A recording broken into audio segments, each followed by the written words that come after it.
अपने घर में दीवार में बैठक में टांग देते हो, सुबह नहाकर आप फूल माला चढ़ाते हो, कौन मना करेगा? भाई माता पिता तो मर गए, फिर भी उनकी नकली कागज की फोटो घर में रखकर तमाम लोग उस पर फूल माला चढ़ाते, भाई पूजा करते। कितने लोग उनकी भी समाधि घर में या खेत में बना लेते, उस पर फूल माला चढ़ाते, दिया जलाते।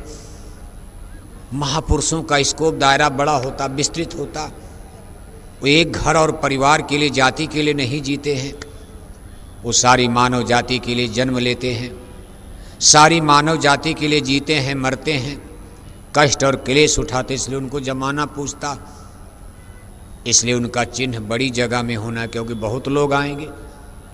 माता पिता के लिए केवल घर वालों को पूजा करनी, कोठरी में फोटो रख दोगे, घर के बेटा बेटी नाती पोता पूजा करेंगे, पूरा टोला मोहल्ला गांव पूजा करेगा? अरे आपके माँ बाप है, आपको जमीन दिया, कार दिया, मकान दिया, कोठी, अबे आप पूजा करो, गांव को क्या दिया? लेकिन स्पिरिचुअल पावर महामानव महापुरुष समाज को देते। राम ने दिया, कृष्ण ने दिया, कबीर नानक ने दिया, आज उसी परंपरा में गुरु महाराज ने जमाने को दिया। अगर गुरु महाराज न बताते कोई ये भी नहीं जान पाता गुरु महाराज का किस जाति और वंश में जन्म हुआ, उनके गांव का नाम क्या था, उनका जिला कौन था। ये भेद तो गुरु महाराज ने इटावा जिले में जब काफिला लेकर गए भरथना में, खेतौरा गांव के करीब डेरा डाला तो खुद बताया कि भाई यहीं मेरा जन्म हुआ था। ये गुरु महाराज ने परिचय दिया, नहीं कौन जानता था। उसके पहले लोग गुरु महाराज को कोई नेताजी सुभाष चंद्र बोस कहता था, कोई कुछ मान करके चलता था, उहा पोह बना था।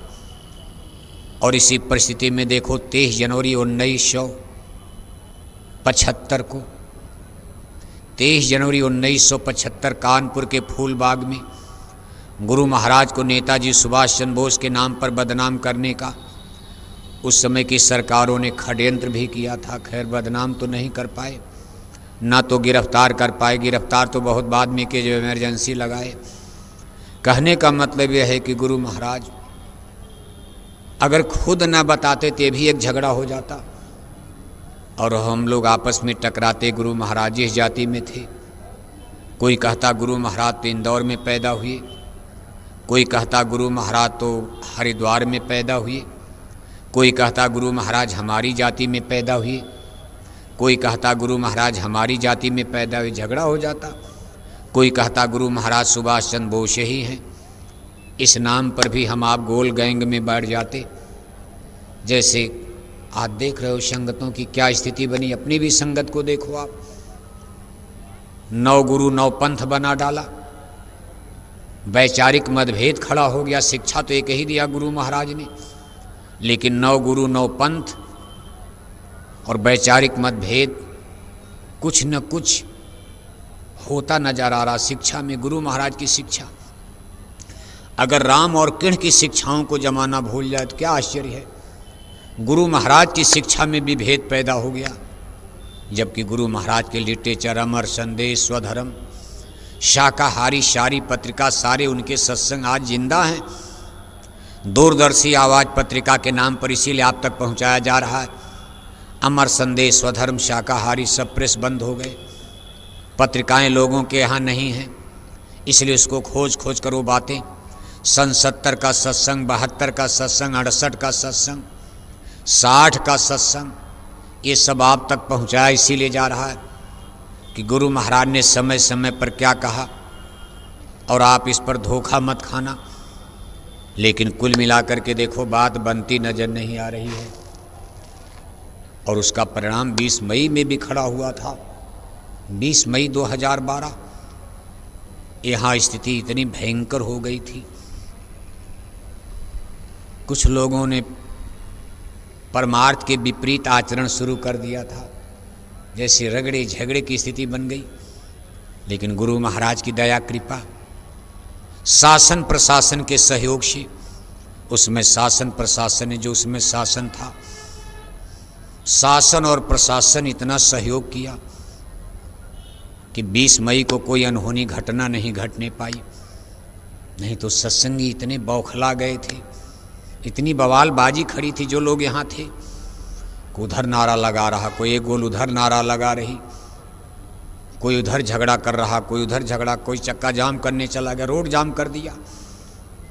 कहने का मतलब यह है कि बड़े ही झंझावात, गुरु महाराज की शिक्षाओं को दरकिनार करके जो व्यवहार 20 मई को प्रेमियों ने 2012 में किया,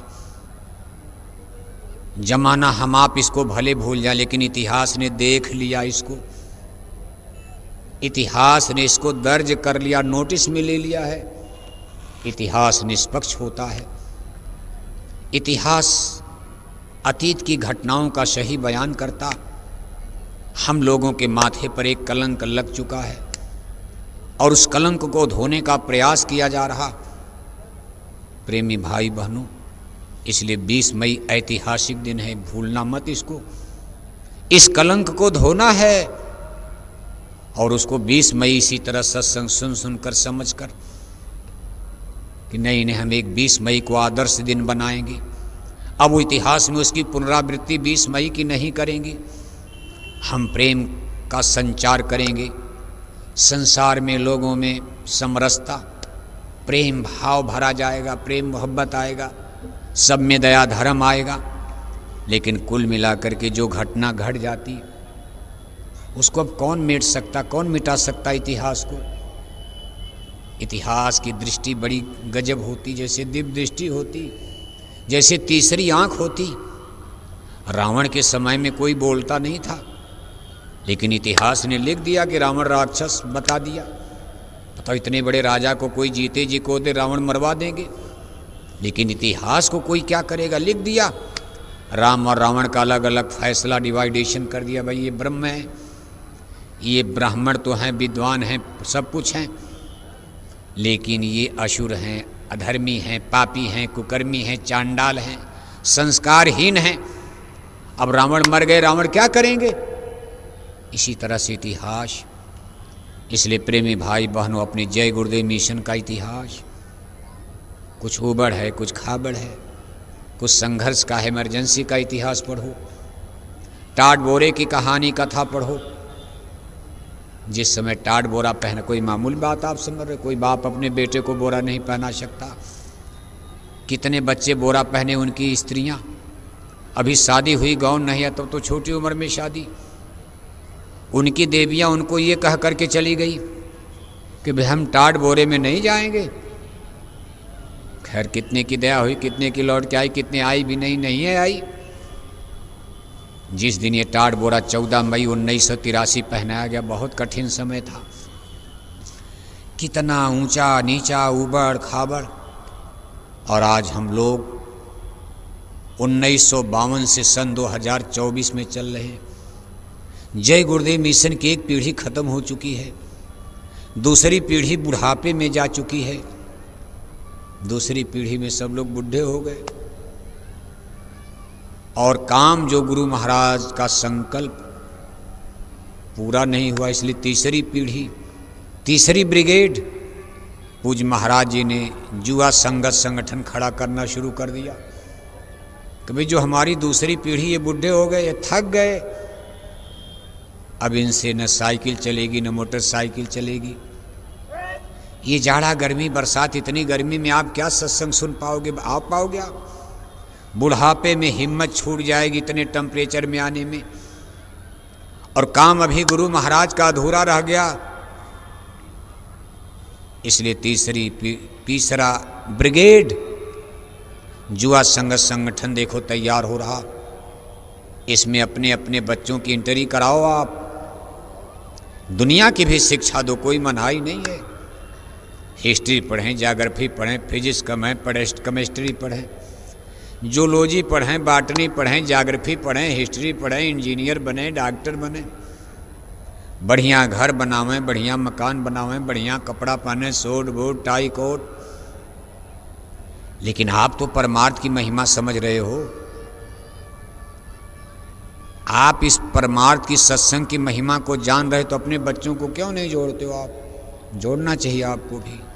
दुनिया न मत समझे, लेकिन सत्संगी तो समझ रहे हो कि जीवन का आधार है परमार्थ। परमार्थ का माना, परमार्थ माने आत्मा का कल्याण। परोपकार अलग, परमार्थ अलग। परोपकार का मतलब क्या होता है? एक तो स्वार्थ होता है। स्वार्थ का मतलब हम केवल अपने शरीर, अपने बाल बच्चों की परवरिश में लगे, घर परिवार तक सीमित, अपना स्वार्थ, अपना मतलब। इससे ऊपर उठ करके हमने थोड़ा परोपकार, परोपकार माने दूसरे का उपकार, जैसे किसी भूखे को रोटी दे देना, प्यासे को पानी पिला देना, किसी बीमार को दवा दे देना, किसी की बहन बेटी में गरीब गुरबे के शादी ब्याह में कुछ मदद कर देना। अब ये सब देखो दया का, धर्म का, पुण्य का, इसको परोपकार कहते, दूसरे का उपकार हित करना। और तीसरी चीज है परमार्थ। परम माने महान, श्रेष्ठ। अर्थ माने लक्ष्य यानी उद्देश्य, यानी जीवन का जो सबसे बड़ा उद्देश्य, उसको परमार्थ कहते हैं। और जीवन का सबसे बड़ा उद्देश्य क्या है? अपनी आत्मा का कल्याण करना, आत्मा का विकास करना, आत्मा को जगाना। जब आप ये जान गए, सत्संगी लोग जान गए कि जीवन का मूल उद्देश्य है आत्मा का विकास करना, आत्मा को जगाना, तो अपने बाल बच्चों को आप इसमें जोड़ो कि भाई दुनिया का भी काम करो, लेकिन दुनिया का काम असली काम नहीं है। रोटी कपड़ा मकान ये तो शरीर की रक्षा के लिए, लेकिन शरीर का उद्देश्य क्या है? आत्मा का कल्याण करना। इस पर सभी संत महापुरुष एक मत हैं। संसार में अब तक जितने स्पिरिचुअल पावर, संत महात्मा, फकीर, पीर, पैगंबर, औलिया पैदा हुए, सब एक मत है। मनुष्य शरीर की महिमा शब्द ने इसी परिप्रेक्ष्य में बयान किया है। सिख गुरु साहिबान प्रथम पातशाही गुरु नानक जी महाराज की बहुत महत्वपूर्ण वाणी है। गुरु साहिब फरमाते हैं कि 184 जोनि बसाई, मानस को प्रबदी बड़ियाई, यही पौड़ी से जे नर चूके, जन्मत मरत दुख पलीते। कहा वैसे क्रिएटर ने, करतार ने, परमेश्वर ने 84 लाख जोनी, जोनी माने शरीर, पिजड़ा पिंड, कहा 84 लाख किस्म का शरीर बनाया। आत्मा तो सब में, आत्मा तो आत्मा, ऊर्जा, एनर्जी, स्पिरिट, सोल, आत्मा, लेकिन शरीर पिजड़ा अलग अलग। जैसे किस्म किस्म नस्ल के जानवर, किस्म किस्म नस्ल जातियों के सर्प, किस्म किस्म नस्ल जातियों के बिच्छू। समुद्र में देखो, पानी में किस्म किस्म नस्ल जातियों की मछली है, किस्म किस्म नस्ल जातियों के फूल हैं, किस्म किस्म नस्ल जातियों के पेड़ पौधे हैं। इस तरह से परमेश्वर ने 84 लाख किस्म का पिजड़ा बनाया। इन पिजड़ों में आत्माओं को बंद किया गया। लेकिन गुरु साहिब क्या कह रहे हैं? भाई मानस को प्रबदी बढ़ियाई। इस 84 लाख शरीर पिजड़े में सबसे श्रेष्ठ, सबसे महत्वपूर्ण पिजड़ा है मनुष्य शरीर। मानस को प्रबदी बढ़ियाई, मानस माने मनुष्य को प्रभु ने बड़प्पन दिया, इसको महानता दिया है। क्यों महानता दिया? इसमें बैठ करके हम आप अपनी आत्मा को जगा सकते हैं और आत्मा को जगाकर परमात्मा से मिल सकते हैं। बहुत बड़ी बात कह दिया। भगवान जिसको आप कहते हो परमात्मा, इस मनुष्य शरीर में आत्मा को जगाकर दो चीज है, सीधे परमात्मा नहीं, पहले तो आत्मा को जगाना है। मेरी सूरत सुहागिन जागरी, अभी आप यही गाते रहते हो कि मेरी सूरत सुहागिन जागरी, का तू सोवत मोह नींद में, उठो भजन में लागरी, मेरी सूरत सुहागिन जागरी। हे सूरत जागो, अभी तो सूरत जागी नहीं रही तो आत्मा नहीं जगेगी तो परमात्मा कहाँ मिलेंगे? आत्मा जगे तब परमात्मा को देखा जाए, मिला जाए। कभी आत्मा को जगाओ और आत्मा को जगा कर आप परमात्मा तक पहुंच सकते हो, प्राप्त कर सकते हो। इस मनुष्य शरीर की ये महिमा है, महत्ता है। कहा ये पौड़ी से जे नर चुके, ये 84 लाख का आखिरी सीढ़ी और डंडा है। इसके ऊपर चढ़ोगे ब्रह्मांड स्वर्ग वैकुंठ देवी देवता। जैसे अपने घर मकान की आखिरी सीढ़ी पर चढ़े, उसके बाद आप छत पर पहुंच जाओगे दूसरे मंजिला पर। ये 4 खान 84 लाख जोनियों का आखिरी सीढ़ी डंडा है। इस मनुष्य शरीर के बाद अगर एक डंडा ऊपर चढ़े गए तो स्वर्ग वैकुंठ पहुंच जाओगे। फिर आगे शब्द शब्द पौड़ी हम रची, चढ़ी चढ़ पहुँचो नगरी सच्ची।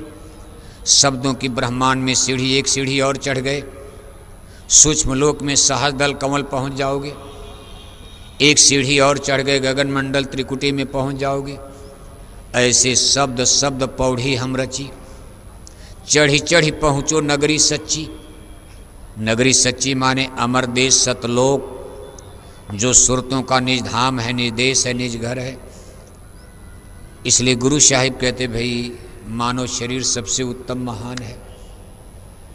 राधा स्वामी मिशन के धर्म गुरु, राधा स्वामी मिशन के संस्थापक शिवदयाल सिंह जी महाराज, जिनको लोग राधा स्वामी ही कहते हैं, नाम तो महाराज जी का था शिवदयाल सिंह जी महाराज। राधा स्वामी नाम उन्होंने परमात्मा का गाया, कुल मालिक का। राधा माने सूरत यानी आत्मा, स्वामी माने परमात्मा। जैसे राधा कृष्ण आप कहते हो, राधा माने आत्मा, कृष्ण माने भगवान। सीताराम, सीता माने आत्मा, राम माने परमात्मा। सिया राम में सब जग जानी, करो प्रणाम जोर जुग पानी। इसी तरह राधा स्वामी मिशन में राधा माने आत्मा सूरत, स्वामी माने कुल मालिक परमात्मा। महाराज जी की देखो वाणी, उनकी भी वाणी है।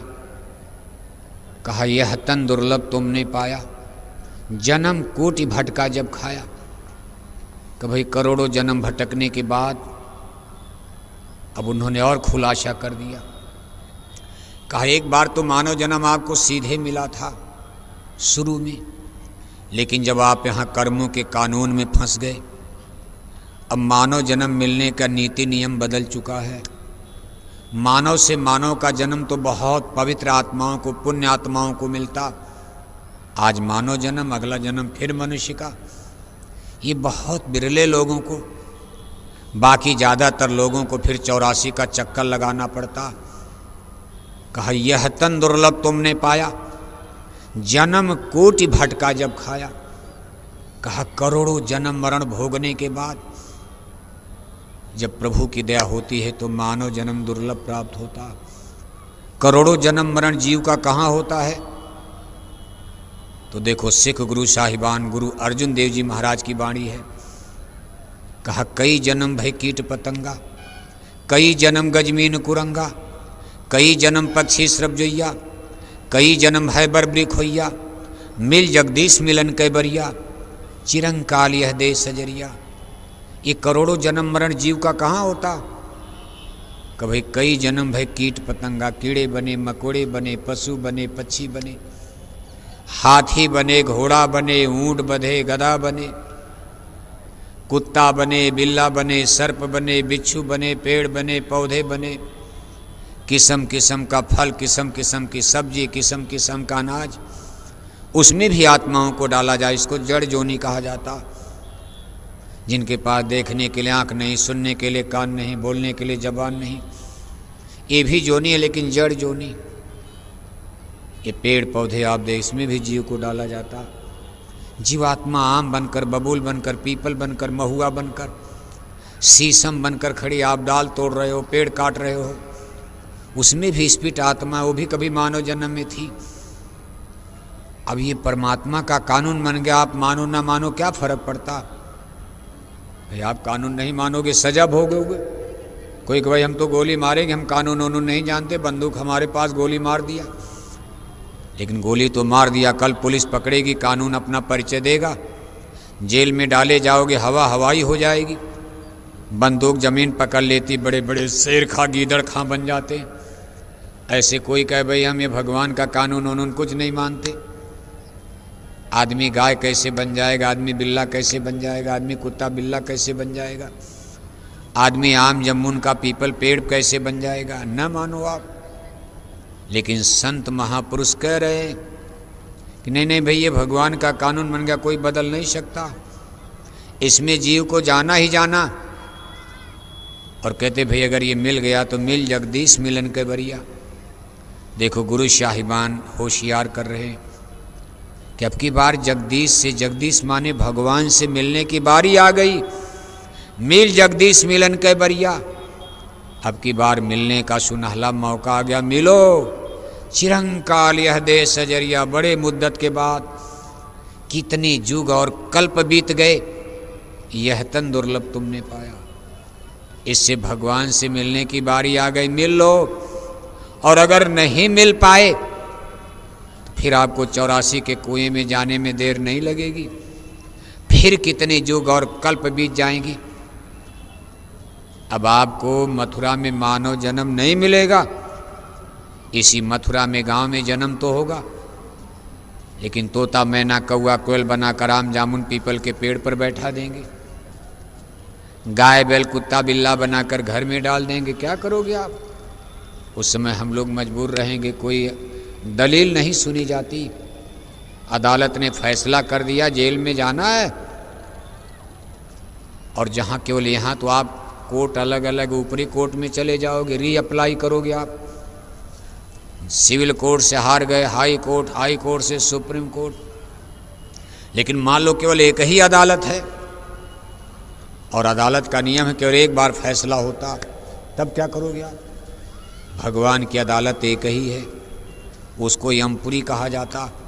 उनके पास एक ही जज भी हैं, धर्मराज यमराज, और एक ही बार फैसला मान्य हो जाता, रीअप्लाई नहीं। ये नहीं कि कोई आप किसी के यहाँ फिर से मुकदमा कर दोगे, ऐसा नहीं। कोई सुनवाई नहीं, कोई चांस नहीं। अगर उनका फैसला हो गया, ले जाओ बंदी खाने में, जेल खाने में डाल दो, इनको नरकों में डाल दो, गाय बैल कुत्ता बिल्ला में डाल दो, कोई सुनवाई नहीं। इसलिए महापुरुष बड़े प्यार से समझाते कि भाई ये मनुष्य शरीर कितना उत्तम महान, इस पर विचार करो।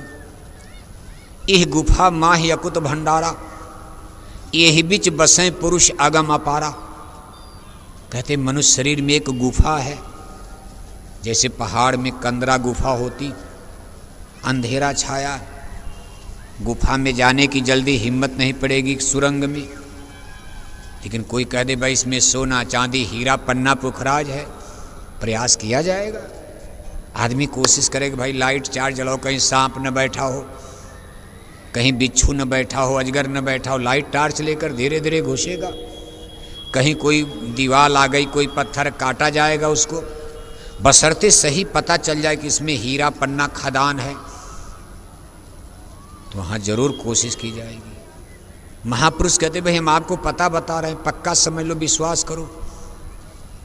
यह गुफा माँ यकुत भंडारा, इस मनुष्य शरीर में एक गुफा है। वो गुफा कहाँ है? कहा मुर्शिद नैनो बीच नबी है, जहाँ माताएं बहनें बिंदी तिलक टीका लगाती, जहाँ ब्राह्मण देवता पुजारी लोग चंदन का तिलक टीका लगाया करते। कभी यहीं से गुफा का सुरंग रास्ता जाता, लेकिन दरवाज़ा इसका बंद है, बाहर में शिला लगी, बाहर से किवाड़ बंद है, पता नहीं चलेगा। थोड़ा किवाड़ को हटाओ, शिला तोड़ो, पत्थर को, बीच में बहुत बड़ी अंदर सुरंग है, उसमें अंधेरा छाया हुआ है। सदगुरु की दया मेहर से निकल चलो, आगे उसमें रोशनी है, प्रकाश है, और वहाँ आपको अनगिनत अनमोल खजाने, जिसका संसार में कोई शानी मुकाबला नहीं है। कहा यह गुफा माँ यकुत भंडारा। और आगे चलोगे, यही बीच बसें पुरुष आगम अपारा। इसी गुफा में बढ़ते जाओ, देवी देवता ईश्वर ब्रह्म पार ब्रह्म महाकाल, इसी गुफा से होकर रास्ता जाता, सुरंग है। और ये सुरंग कहाँ है? मनुष्य शरीर में है, यानी परमात्मा की दरगाह तक पहुँचने वाली सड़क, रास्ता, सुरंग इस मनुष्य शरीर में दोनों आँखों के बीच से होकर निकल रहा है, जिसको ब्रह्मरांध्र कहा जाता। 10वीं गली, 10वां द्वार, वो 10वां द्वार तो ऊपर है, ये 10वां द्वार शरीर का, 10वीं गली, 10वां द्वार का। इसमें जरा घुस करके देखो, शुरू में कठिनाई होगी, इतना डर लगेगा, हंकनी डंकनी चिल्लाते, बड़े बड़े खतरनाक जानवर नजर आते, यात्री राहगीर चलना बंद कर देगा, साधक साधना छोड़ देता, भजन करने वाले डर जाते, भजन छोड़ देते, माला पूजा लोग छोड़ देते। ये माया और काल डरवाते हैं कि अगर ये घुस गया तो खजाना पा जाएगा। छोरत ग्रंथि जानी खगराया, विघन अनेक करे तब माया। काल और माया आपको डरवाएंगे, खींचेंगे। पहले तो लोभ में खींचेंगे, जब आप थोड़ा भजन भक्ति में आगे बढ़ोगे, घर में बढ़ोतरी होगी, होता है। कहा जिम सरिता सागर मह जाई, जदब ताई कामना नाही। कहा जैसे सरिता सारी नदियां सागर में, सुख संपदा विनय बुलाए, सीलवान पे जाए सुहाए। जैसे समुंदर को कोई जरूरत नहीं कि सारी नदियां हमारे मिलें, समुंदर को कोई पानी की कमी नहीं, लेकिन फिर भी नदियों का स्वभाव उसमें मिलना है। ऐसे जो सीलवान होता है, भजन करने लगता, माया उसका रास्ता रोकने के लिए वृद्धि करती मायावी चीज़ों का। धन बढ़ेगा, जमीन बढ़ेगी, बगीचा बढ़ेगा, घर में सब कुछ अनाप शनाप बढ़ेगा। एक दुकान से 2 दुकान हो जाएगी, एक दुकान में तो सत्संग ही नहीं कर पा रहे। अब माया ने 2 दुकान दे दिया, कहते भाई अब तो हमको माला की भी फुर्सत नहीं। एक दुकान में सत्संग छूट गया और 2 दुकान हो गई तो सुमिरन भी छूट गया। कहा 10 बजे तक दुकान, ग्राहक आते, 11 बजे घर आते, भोजन करके थके रहते, सो जाते, सुबह फिर दुकान चलो। ये सब माया का खेल होता। कहा रिद्धि सिद्धि प्रेरे बहु भाई, बुद्धि लोभ दिखावन आई। होय बुद्धि जो परम शयानी, चीतौ नत्ति निजा नहीं त जानी। इंद्री द्वार झरोखे नाना, तय सुर सब बैठे करी थाना। आवत देखें विषय बयारी, ते हठ देई कपाट उघारी। इंद्री सुरन न ज्ञान सुहाई, भोगन परति प्रीति सदाई। ये सब माया की प्रेरणा होता। और हम आप सोते भाई दया हो रही, दया तो बस उतने भाई रोजी रोटी चलती रहे, बाल बच्चे भूखे न मरने पाए, लेकिन हमारे परमार्थ का, माला पूजा का नुकसान होने लगे तो ऐसा धन दौलत संसार का वैभव खतरा है। माया हमारा रास्ता रोकना चाहती, हमको उलझाना चाहती है।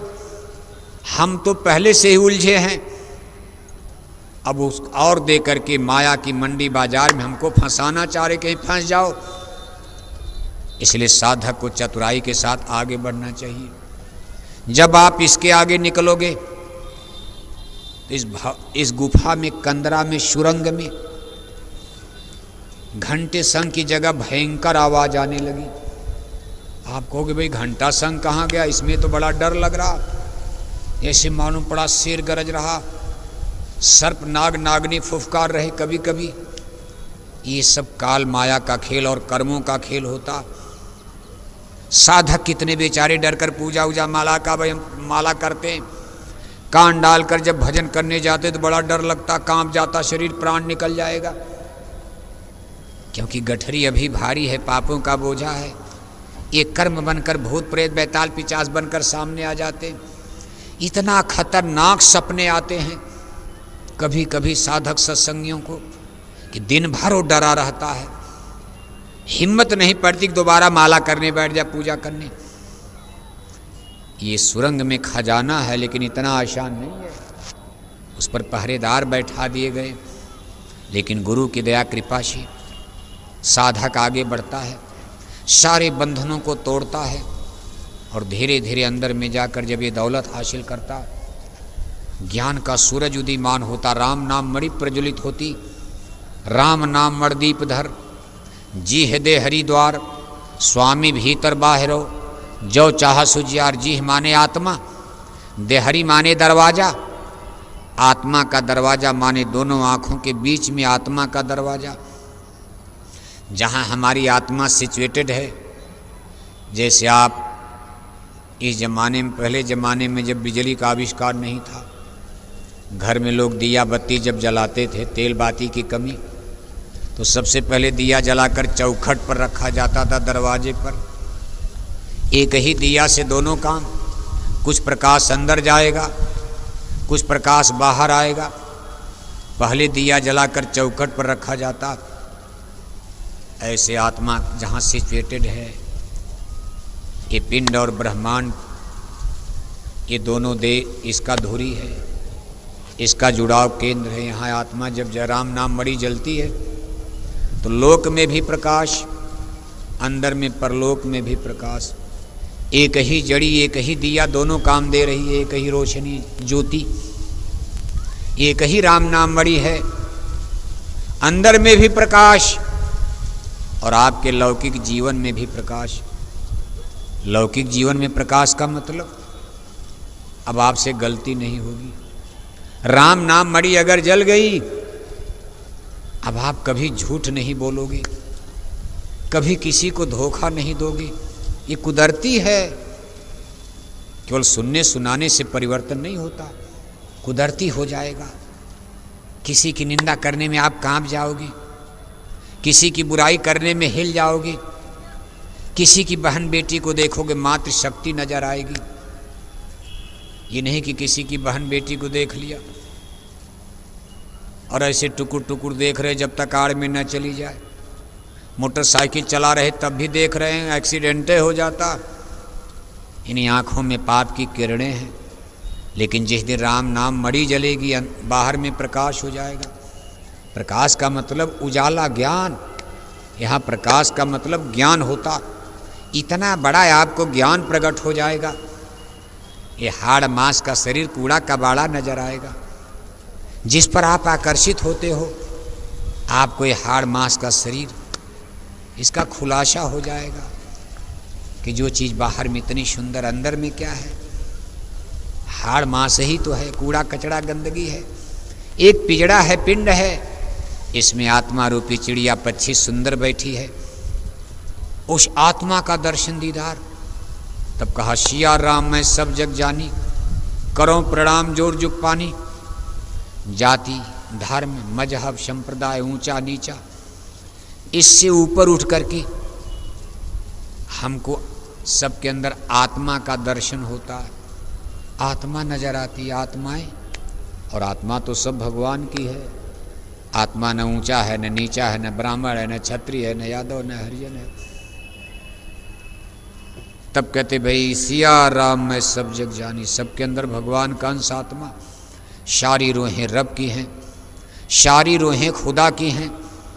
एक ही अल्लाह ताला खुदा रब्बुल आलमीन ने सारी खिलकत जहान को पैदा किया। इस चीज की यथार्थता, सच्चाई, इस पर विश्वास कब होता है? जब अंदर में हर राम नाम मणि प्रकट होती।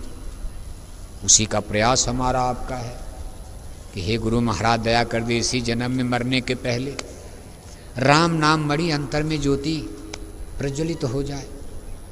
कितने का हो गया, कितने का नहीं हुआ, कितने हमारे सत्संगी तो निकल गए, बहुतक निकल गए निर्देशा। ये नहीं कि 70 बरस के इतिहास में सब कोरा कागज बालू की दीवार है। गुरु महाराज ने कोई ऐसा नहीं बस केवल ऐसे हंसी मजाक करते रहे। बहुतक निकल गए निर्देशा। बहुत सारी आत्माएं हमारे प्रेमी भाई बहन, गुरु महाराज ने उनको अमरदेश सतलोक पहुंचा दिया। भजन भक्ति का कोटा जिसका पूरा हो गया, ध्यान भजन सुमरन का कोटा पूरा हो गया, निकल गए वो लोग, कर्जे खत्म हो गए। कोटा पूरा होने का मतलब कर्जा खत्म। जब तक कर्जा नहीं खत्म तब तक भक्ति आपको करनी है।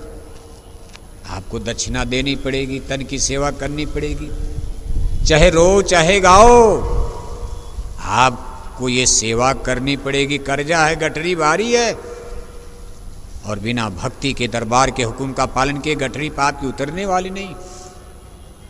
इसीलिए बार बार दरबार के हुक्म के पालन की सलाह दी जाती। आपको अच्छी सलाह दी जाती कि दरबार का हुक्म का पालन करो। ये साधन भजन सुमरन नाम कमाई शब्द कमाई से बढ़कर फल देता। बल्कि यूँ कहा जाए कि जिसकी गुरु भक्ति पकती है उसी का भजन भी बनता। बिन गुरु भक्ति शब्द में पचते, सो मानुष तो मूर्ख जान। शब्द खुलेगा गुरु में हर से, खींचें सुरत गुरु बलवान। मोटे बंधन जगत के गुरु भक्ति से काट, झीने बंधन चित्त के कटे नाम प्रताप। मोटे जब लग जाएं न झीने कैसे जाएं, ताते सबको चाहिए नित गुरु भक्ति कमाओ। गुरु भक्ति का मतलब क्या होता है? गुरु आदेश का पालन करना। जो भी दरबार का हुक्म हो, जो आपकी शक्ति है। आप मान लो खुरपी चला रहे, कोई आपसे फावड़ा चलाने को कैसे कह सकता?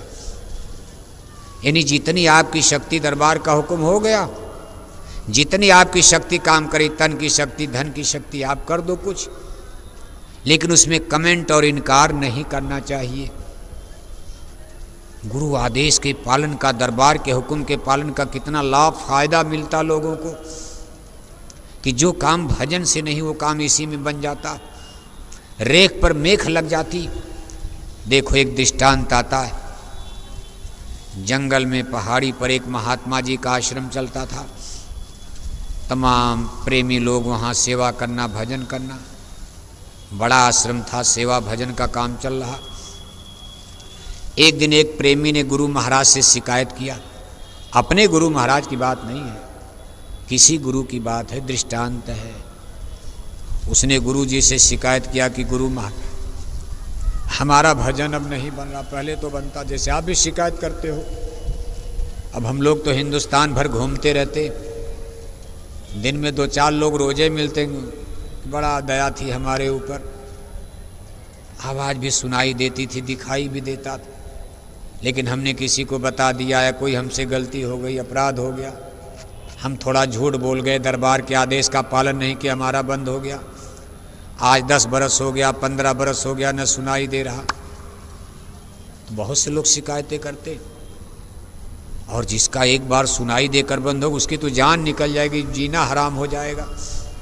जिसको नहीं सुनाई दिया, जिसने भजन का टेस्ट, भजन का आनंद, लज्जत जिसको नहीं मिली, वो तो शांत है। लेकिन जिसको इसका आनंद एक बार मिल गया, उसका जब बंद हो जाता है, वो बिल्कुल पागल दीवाना बन जाएगा, रात दिन उसको चैन नहीं आएगा।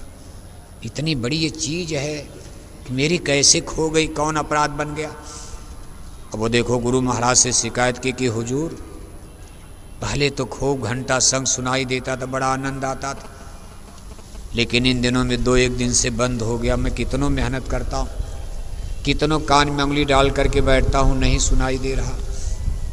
तो गुरु महाराज कुछ नहीं बोले। रात बीती, सुबह होते ही उस आदमी को तुरंत बुलाया, कहा देखो भाई, यहाँ से 1 मील की दूरी पर एक गांव है, उधर सूखा पड़ा है, पानी नहीं बरस रहा, जनता बेचारी प्यास बिना मर रही, पानी बिना। आप अपना बेड बिस्तर उठाओ और आश्रम से निकल उस गांव में जाकर डेरा डाल दो, और जहाँ भी पानी जंगल में मिले, कुएं में, नदी में, लाकर उन गांव वालों को पिलाओ, सेवा में लगो आप।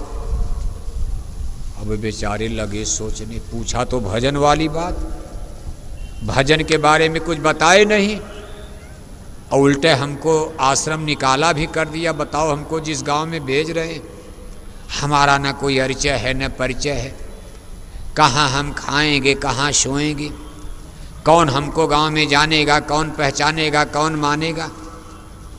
लेकिन वो थे भगत आदमी, मन में तो विचार आया, लेकिन भगत आदमी थे। कहा ना ना ना, अगर गुरु महाराज का हुक्म हो गया तो हम चलेंगे। अपना बेड बिस्तर उठाए, आश्रम से निकलने का दर्द तो था, लेकिन भक्त आदमी थे, कहा पालन होगा। बेड बिस्तर उठाए और आश्रम से निकलकर जब उस गांव में पहुंचे, तो उनको देख करके ताजू के गांव वाले स्वागत में खड़े हैं। अरे बाबूजी, आप आ गए, आश्रम से सूचना आ गई थी कि हम आपको भेज रहे हैं, आपकी सेवा में इनका जरा खाने पीने का इंतजाम धर्मशाला शराय में, ये सबके घर में नहीं खाते, आप लोग कर देना। अब देखो गांव वाले सब इंतजाम। तब उनको पता चला, ओ गुरु महाराज कितने समर्थ, मैं सोच रहा था कौन जानेगा कहाँ खाऊं, यहाँ सब व्यवस्था फिट है। खैर वहाँ रुके, फिर गांव वालों से पूछा कि भाई ये बताओ कि यहाँ किसी कुएं में पानी है?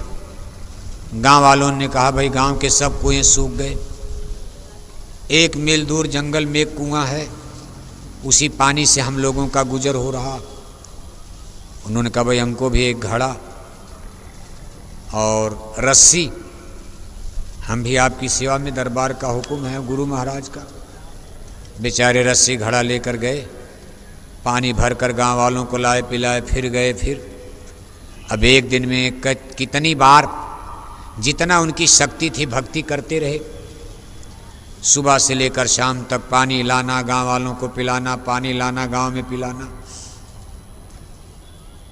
जब 1 हफ्ता बीता तो गुरु महाराज ने आश्रम से संदेशा भेजा कि भाई उनको बता दो कि अब घर आश्रम में चले आवें।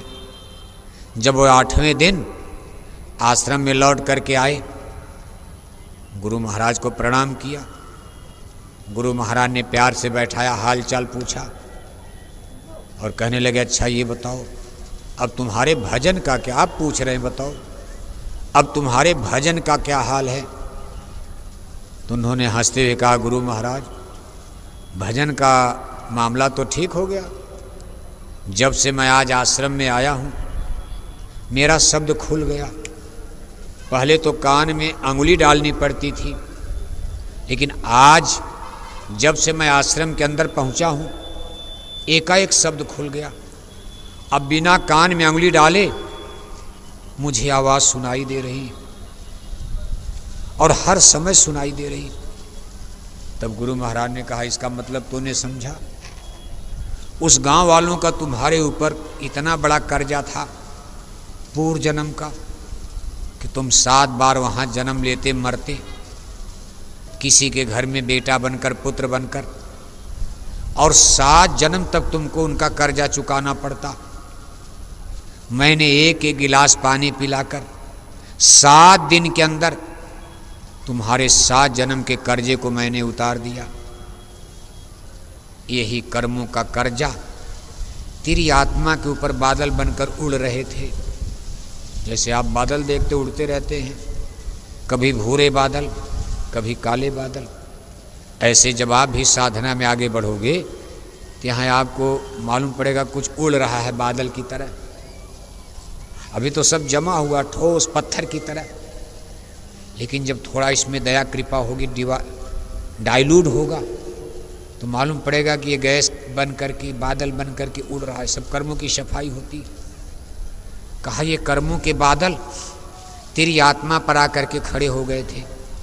उधर शब्द है, इधर आत्मा है, बीच में कर्मों की दीवार आ गई, शब्द का संबंध टूट गया, नहीं सुनाई दे रहा। जब ये तुम्हारे 7 जन्म के कर्जे उतर गए 7 दिन में, ये तुम्हारा माथा ये साफ हो गई दीवार। धुन ने फिर सूरत को, शब्द ने सूरत को फिर पकड़ लिया, सुनाई दे रहा। कहने का मतलब यह है हमारे आपके जीवन में भी ऐसी घटनाएं होती। कभी ठीक बनता, कभी आप कहते भाई आज कुछ भजन में मज़ा आया, आनंद आया, और कभी कभी कहते बिल्कुल आनंद नहीं आया। ये सब कर्मों का खेल चल रहा, और कर्मों की गठरी कितनी भारी है हमको आपको इसका कोई अंदाजा नहीं। और कर्म का ही विज्ञान बड़ा विचित्र है। भगवान श्री कृष्ण ने अर्जुन से कहा अर्जुन कर्मों की गति बड़ी विचित्र है, सिवाय जोगी जनों की, इन जिनके पास दिव्य दृष्टि है, त्रिकाल नेत्र, उनके अलावा कर्मों के विज्ञान को कोई जानता ही नहीं है। हमारे आप के ऊपर कितने कर्म लदे, और कर्म भी 1 2 नहीं 3 किस्म के। एक तो संचित कर्म है, दूसरा प्रारब्ध है, तीसरा क्रियामान कर्म, कर्मों की श्रेणी।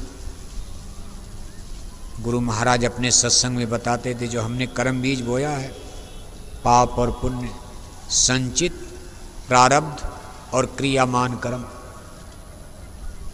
होता तो वर्तमान में ही कर्म, आगे जन्म होगा तब आप कर्म करोगे। फ्यूचर में तो वर्तमान में रहकर फ्यूचर में कर्म होगा नहीं। जो जीवन आपका खत्म हो गया, पास्ट यानी भूतकाल में भी कर्म नहीं बनेगा। जो भी कर्म बनेगा प्रेजेंट में, वर्तमान जीवन में बनता और मनुष्य शरीर में बनता। गाय बैल कुत्ता बिल्ला में नहीं, मनुष्य शरीर। इसलिए और जोनी तो भोग, जो उसमें तो कर्मों का भुगतान होता। खेती केवल कर्मों की मनुष्य जोनी में, मनुष्य जन्म में की जाती। जो वर्तमान में हम कर्म बीज बोते, इसको कहते क्रियामान कर्म। लेकिन फिर भी हम आप अभी खेती हम बो रहे हैं। जैसे गेहूं, कार्तिक का महीना गेहूं हम बो रहे हैं। आज हम गेहूं बो रहे हैं कार्तिक में, लेकिन गेहूं की रोटी भी तो खा रहे हैं। लेकिन जो गेहूं की रोटी खाए, जो पिछली फसल है, पिछले कार्तिक और चैत की फसल है, नई फसल तो आज हम बो रहे हैं। इसमें 4-6 महीने का समय लगेगा, तब फल प्रकट होगा। लेकिन फिर भी हम भोजन तो कर रहे हैं। जो हम खा रहे हैं ये प्रारब्ध है, पूर्व जन्म का है। और जो खाने से बच गया, जैसे आपके घर में 100 कुंतल गेहूं हुआ, आपके घर का खर्चा 20 कुंतल है साल भर का। 20 कुंतल आपने अलग रख दिया, 80 कुंतल ले जा कर के आपने स्टोर में डाल दिया, गोदाम में, या मान लो बेच करके पैसा बना के बैंक में डाल दिया। 2 बरस 3 बरस, कभी 50 कुंतल, कभी 60 कुंतल, कभी 40 कुंतल, तो 3-4 साल में कितना आपका बैलेंस हो जाएगा। मान लो 1 साल ऐसा आ गया कि पाला पड़ गया, पत्थर गिर गया, तूफान आ गया, गेहूं की सारी फसल मारी गई, खेत में 10 कुंतल भी नहीं हुआ, खर्चा है 20 कुंतल का, फसल बर्बाद हो गई, 10 कुंतल पैदावार, घाटा हो गया। अब आप उसी में से निकालोगे, आप जो आपने बैलेंस किया है उसको निकाल कर अपना खर्चा तो चलाओगे। इसी तरह से हमारे आपके जीवन दर जीवन में जो कर्म भुगतान से अवशेष रह जाते, मान लो आपने कर्म बीज बोया, मौत आ गई, सब कर्मों का भुगतान नहीं हो पाया। ये नहीं कि ये सब कर्म खत्म हो जाएंगे, इनका बैलेंस आपके खाते में, इसको बैलेंस किया जाएगा। खाता में बैलेंस करके रखा कहाँ जाएगा? यानी जो बैंक बना है जहाँ रखा जाता, इसको संचित कर्म कहते, संग्रहित, इकट्ठा हुआ, ये कई जन्मों का इकट्ठा होकर के, और इसका बैंक है गगन मंडल त्रिकुटी में। बताओ आप, त्रिकुटी, हम लोग जहाँ रह रहे पिंड देश है, इसके ऊपर अंडी देश है, उसके ऊपर सूक्ष्म लोक है व्यापक ब्रह्म निरंजन ईश्वर पुरुष का, उसके ऊपर देश है गगन मंडल त्रिकुटी, जिसको ब्रह्म पुरुष का देश कहते। आप रामायण पढ़ते हो, रामायण में इसका जिक्र आता, गिर त्रिकुटी ऊपर बस लंका, तहाँ बस रावण सहज निशंका, मधुर मधुर गरजई घन घोरा, वहाँ आवाज़ बता रहे हैं, रामायण में लिखा, मधुर मधुर गरजई घन घोरा, प्रिया हेन डर पई मन मोरा, बादल गरज रहे, दामिन दमक गई घन माही, खल की प्रीत जथा थिर नाही, चमचम बिजली चमक रही, बादल गरज रहे। इस गगन मंडल त्रिकुटी में संचित कर्मों का बैंक है। बताओ, अब वहाँ तो जाने वाले को योगेश्वर कहा जाता। वहाँ जब कोई पहुँचे तब तो हमारा खाता देखेगा कि हमारे आपके खाते में कितना संचित कर्म भरा है। इसलिए सिवाय भगवान श्री कृष्ण कहते हैं, अर्जुन, कर्मों की गति को जोगी जनों के अलावा कोई जान नहीं सकता, कोई बुद्धि से नहीं समझ सकता। अब मान लो जब हम जन्म लेते, अब बीज तो बोया जाएगा कर्मों का, जन्म लेने के बाद जब 2-4 साल का बच्चा हो जाएगा, तब बेचारा पाप पुण्य अच्छा बुरा जब 5-6 साल का स्कूल जाएगा, पढ़ेगा लिखेगा, करीब 8-10 बरस के बाद ही अच्छा बुरा पाप पुण्य करेगा। लेकिन जीवन तो शुरू हो गया। माँ के गर्भ में लंगड़ा हो गया, क्यों? माँ के गर्भ में अंधा हो गया, परिणाम तो आ गया सामने। कौन सा कर्म कर दिया? अब देखो, जब जीव जगत में जन्म लेता, तो इसी संचित कर्मों से कुछ पाप और कुछ पुण्य, सब उनका सिस्टम है। कितना पाप कितना पुण्य निकाल करके मात्रा क्या है, और ला करके जीव का प्रारब्ध, इसी को भाग्य कहते हैं, किस्मत, तकदीर। लोग कहते भाई छठी रात को भगवान ब्रह्मा भाग्य लिखते हैं। छठी रात का मतलब ये छठा चक्र है। शरीर में 5 चक्र नीचे हैं, लिंग चक्र, गुदा चक्र, नाभि चक्र, कंठ चक्र, हृदय चक्र, कंठ चक्र और छठा चक्र। कहते भाई छठी रात को भगवान ब्रह्मा विधि लेख भाग लिखते हैं। जब बच्चा जन्म लेता हिंदू घरों में परंपरा है, माताएं छठी रात की पूजा में रामायण गीता रखकर, तमाम वीरों की अच्छी अच्छी किताबें रखकर, और बच्चे की जन्म कुंडली भाई अच्छी बन जाए, क्योंकि आज इसका भाग लिखा जाएगा भगवान ब्रह्मा। तो भगवान ब्रह्मा क्या भाग लिखें, वो तो पहला है कर्म कर लिया। भगवान ब्रह्मा बस इतने करते हैं, उसमें से निकाल करके उसकी कैसेट बनाकर यहाँ दोनों आँखों के बीच में छठे चक्र पर ये ला करके कर्मों की फाइल रख दी जाती। जैसे टेप रिकॉर्ड होता, टेप रिकॉर्ड में आपने भजन भर दिया, भजन सुनो। आपने फिल्मी गाना भर दिया, बटन दबाओ, फिल्मी गाना सुनो। फिल्मी गाना भर करके कोई भजन सुन सकता? भजन भर करके अपने वीडियो कैसेट में कोई फिल्मी गाना सुन पाएगा? अब यहाँ भगवान ब्रह्मा की ड्यूटी है, ला करके इस कर्मों की कैसेट को रख देते। कोई ऐसा कर्म है उसको माँ के गर्भ में अंधा हो गया, इसी कर्मों की, इसको कहते प्रारब्ध कर्म विधि लेख भाग्य। और जो यहाँ रख दिया गया कोई मेट नहीं सकता। इसी को कहते हैं कि होनी होकर रहती विधि लेख मिट नहीं सकता। अब आप इस समय जो कुछ करोगे इसको कहते क्रियामान, यानी प्रेजेंट टाइम में। आपकी उम्र 8-10 साल की हो गई, अंधे तो आप पहले ही बन चुके माँ के गर्भ में। कर्म आप शुरू करोगे, अच्छा बुरा पाप पुण्य। जब 8-10 बरस की उम्र हो गई, बच्चा थोड़ा शयाना हो गया, ज्ञान बोध में आ गया, अब आप अंधे तो बन चुके, उसको कौन मिटा सकता है? जीवन भर सूरदास रहना है। माँ के गर्भ में टांग चली गई, जीवन भर लंगड़ा रहना है। माँ के गर्भ में आँख चली गई, जीवन भर अंधा रहना है। माँ के गर्भ में कोई बीमारी लग गई, जीवन भर बीमार रहना। लेकिन अब जो आप वर्तमान में करोगे क्रियामान कर्म, अब इसका एक महत्व बनेगा। क्रियामान कर्म करोगे तो आपके प्रारब्ध में कुछ राहत मिल जाएगी, कुछ परसेंटेज उसका है कि कोई दुख तकलीफ आने वाली है, कुछ सूली का कांटा बन जाएगा और फ्यूचर और भविष्य के लिए आपको राहत मिलेगी। लेकिन जो यहाँ कैसेट रख दी गई आपके भाग्य में, कौन मिटा सकता? एक उपाय बताया भाई, सतगुरु संत महापुरुष रेख पर मेख मारते, ये विधि लेख को भी, यानी ये विधि के विधान को भी मेट देते, बशर्ते भक्त इसके लिए तैयार हो जाए, भक्ति हो उसके अंदर, गुरु के प्रति विश्वास हो, भरोसा हो। उस चीज़ को अगर वो संभाल सकता है तो संतों के पास इतनी बड़ी, वैसे करते नहीं हैं, ये नहीं कोई मरने वाला है कल तो आज बचा लेंगे, ऐसा नहीं करते वो जल्दी। लेकिन कभी कभी कर भी देते, लेकिन उसमें उम्र ट्रांसफ़र कर देते। जैसे किसी को उम्र किसी को दे दिया, अब पूछकर किसी को उम्र दिया जाए, कोई देगा? घर वाला ही नहीं देगा। अरे कहागा बाबा मर जाए मर जाए, हमारी क्यों लोगे आप? लेकिन महापुरुष कभी कभी ऐसा कर देते हैं।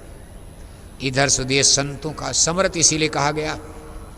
बाकी ये विधि विधान होनी होकर रहती। एक बड़ा सुंदर कथानक दृष्टांत आता, महाभारत की कथा है और सत्य कथा है। राजा जयमेजय राजा परीक्षित के लड़के थे। हस्तिनापुर में परीक्षित के बाद वही राजा बने। कलयुग लग चुका था, कलयुग का प्रभाव राजाओं पर आ रहा था। वेदव्यास जी उस समय धरती पर जिंदा थे। एक बार वेदव्यास जी राजा जयमेजय के महल में पधारे, किसी बात पर लेकर के बात हो गई तो राजा जयमेजय ने कहा, महाराज गुरुदेव, हमारे पुरखे पूर्वज बड़े मूर्ख और पागल थे। एक धर्मात्मा राजा होकर जुआ खेलने की क्या जरूरत थी? इतनी बड़ी महाभारत करवा दिया जुआ के चक्कर में। अब वो अपने दादा युधिष्ठिर को कह रहे हैं, बाबा थे परीक्षित के बाबा युधिष्ठिर, उनके बाद फिर जयमेजय, यानी दादा के भी दादा। उन पांडवों को कह रहे थे राजा जयमेजय कि मेरे दादा के दादा, ग्रैंड फादर। ये लोग कितने पागल थे, ज्ञानी होकर भी जुआ खेलने की क्या जरूरत। और गुरुदेव, अगर इन्होंने जुआ खेला तो अपनी रानी को द्रौपदी पर जुआ में लगाने की क्या जरूरत थी। अरे राजपाट हार गए, द्रौपदी को इन लोगों ने जुआ पर क्यों लगा, कितने पागल थे लोग। तो व्यास जी ने गंभीर होकर कहा, राजन, होनी प्रबल होती है। हे महाराज, जब वक्त और समय जो विधि का विधान आता है तो बड़े बड़े लोगों की अकल बुद्धि मारी जाती है। सदगुरु हों, संत मिल जाए, सत्संग मिल जाए, शायद कोई बिरला संभल जाए, नहीं तो जो विधि विधान है कोई संभल नहीं पाता, घटना हो जाती, बाद में भले पछताएगा। राजा जयमेजय ने कहा, नहीं महाराज, ऐसा नहीं। अगर आदमी के अंदर अकल बुद्धि है तो कैसे इतनी गलती करेगा। अब व्यास जी अपना समझा रहे, राजा जयमेजय अपना झोंके जा रहे। संतों महात्माओं की बात इतनी जल्दी तो समझ में आती, जैसे हम आप नहीं समझ पाते। कितनों समझाया जाए, कितनों बस कथा सुनते रहेंगे, घर में जाकर सब भूल जाते हो आप। व्यास जी थोड़ा क्रुद्ध हो गए जब राजा जयमेजय घमंड में बोलने लगे और अपने पुर्जों को बार बार मूर्ख, पागल कहने लगे। तो व्यास जी को थोड़ा गुस्सा आया। उन्होंने कहा, राजन, अहंकार की भाषा बोल रहे हो। लो, मैं तुम्हारे जीवन की एक घटना बता रहा हूं। अगर तुम बड़े अक्लमंद बुद्धिमान हो, तेरे जीवन में एक घटना घटने वाली, बताया नहीं जाता। अब व्यास जी तो त्रिकालदर्शी महात्मा थे, देख रहे इनकी जन्म कुंडली में क्या है। वैसे महात्मा जल्दी बताते नहीं है किसी के बारे में, चलने दो जैसे चल रहा। सत्संग में इशारा केवल कर देते, लेकिन आज जरूरत पड़ गई। व्यास जी ने कहा, राजन, एक घटना बता रहा हूं, तुम्हारे जीवन में कुछ दिन बीतने के बाद एक घटना घटने वाली, तुम अपनी अकल बुद्धि लगा के जरा बच जाना। कहा, महाराज बताइए। कहा, देखो, कुछ महीना बीतने के बाद तेरे दरबार में एक घोड़े का व्यापारी आने वाला है। उसके पास कई घोड़े होंगे, लेकिन एक बड़ा सुंदर लाल रंग का घोड़ा होगा। तुम देख करके मोहित हो जाओगे राजन। तुम्हारी इच्छा बने कि हम घोड़े को खरीद लें, लेकिन मेरी बात याद करना, गुरु की बात याद रखना, घोड़ा मत खरीदना। ये तुम्हारे हस्तिनापुर के लिए अपशकुन हो जाएगा, कलंक हो जाएगा, घातक हो जाएगा। राजा जयमेजय ने कहा, गुरुदेव, मैं राजा हूं, हो सकता मैं घोड़ा खरीद सकता था, लेकिन जब आपने अब बता दिया, मना कर दिया, तो मैं आपकी बात मान जाऊंगा, नहीं खरीदूंगा। तो व्यास जी ने कहा, लेकिन राजन, होनी होकर रहेगी। आप घोड़ा खरीदोगे, अच्छा, अगर घोड़ा खरीदना तो घोड़े पर कभी बैठ के सवारी मत करना। अरे कहा, गुरुदेव, मैं घोड़ा ही नहीं खरीदूंगा। अरे कहा, नहीं राजन, तुम घोड़ा खरीदोगे और घोड़े पर बैठोगे भी एक दिन। अच्छा, अगर घोड़े पर बैठ जाना, उत्तर, पश्चिम और दक्षिण 3 दिशा में जाना, पूरब दिशा में कभी बैठकर मत जाना। अरे महाराज, मैं घोड़ा खरीदूंगा ही नहीं। नहीं नहीं, तुम घोड़े पर बैठकर पूरब जाओगे। अच्छा, अगर पूरब जाना भी तो जंगल में किसी स्त्री से बात मत करना। अगर उससे बात भी करना तो अपने घोड़े पर बैठा करके हस्तिनापुर के महल में मत लाना। और अगर उसको महल में भी लाना तो हे हस्तिनापुर नरेश, उसको अपनी रानी मत बनाना, शादी मत करना। राजा जयमेजय भड़क गए, महाराज आप क्या बोल रहे हो?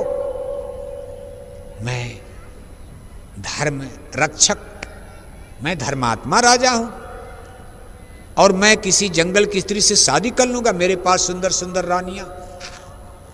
व्यास जी कहते, राजन भड़को मत। अगर तुम मुझसे मान लो शादी भी कर लेना तो उस अपनी रानी के कहने पर कोई धार्मिक अनुष्ठान, कभी यज्ञ पूजा पाठ मत करवाना। राजा जयमेजय ने कहा, महाराज मैं घोड़ा खरीदूंगा ही नहीं, सीधी बात।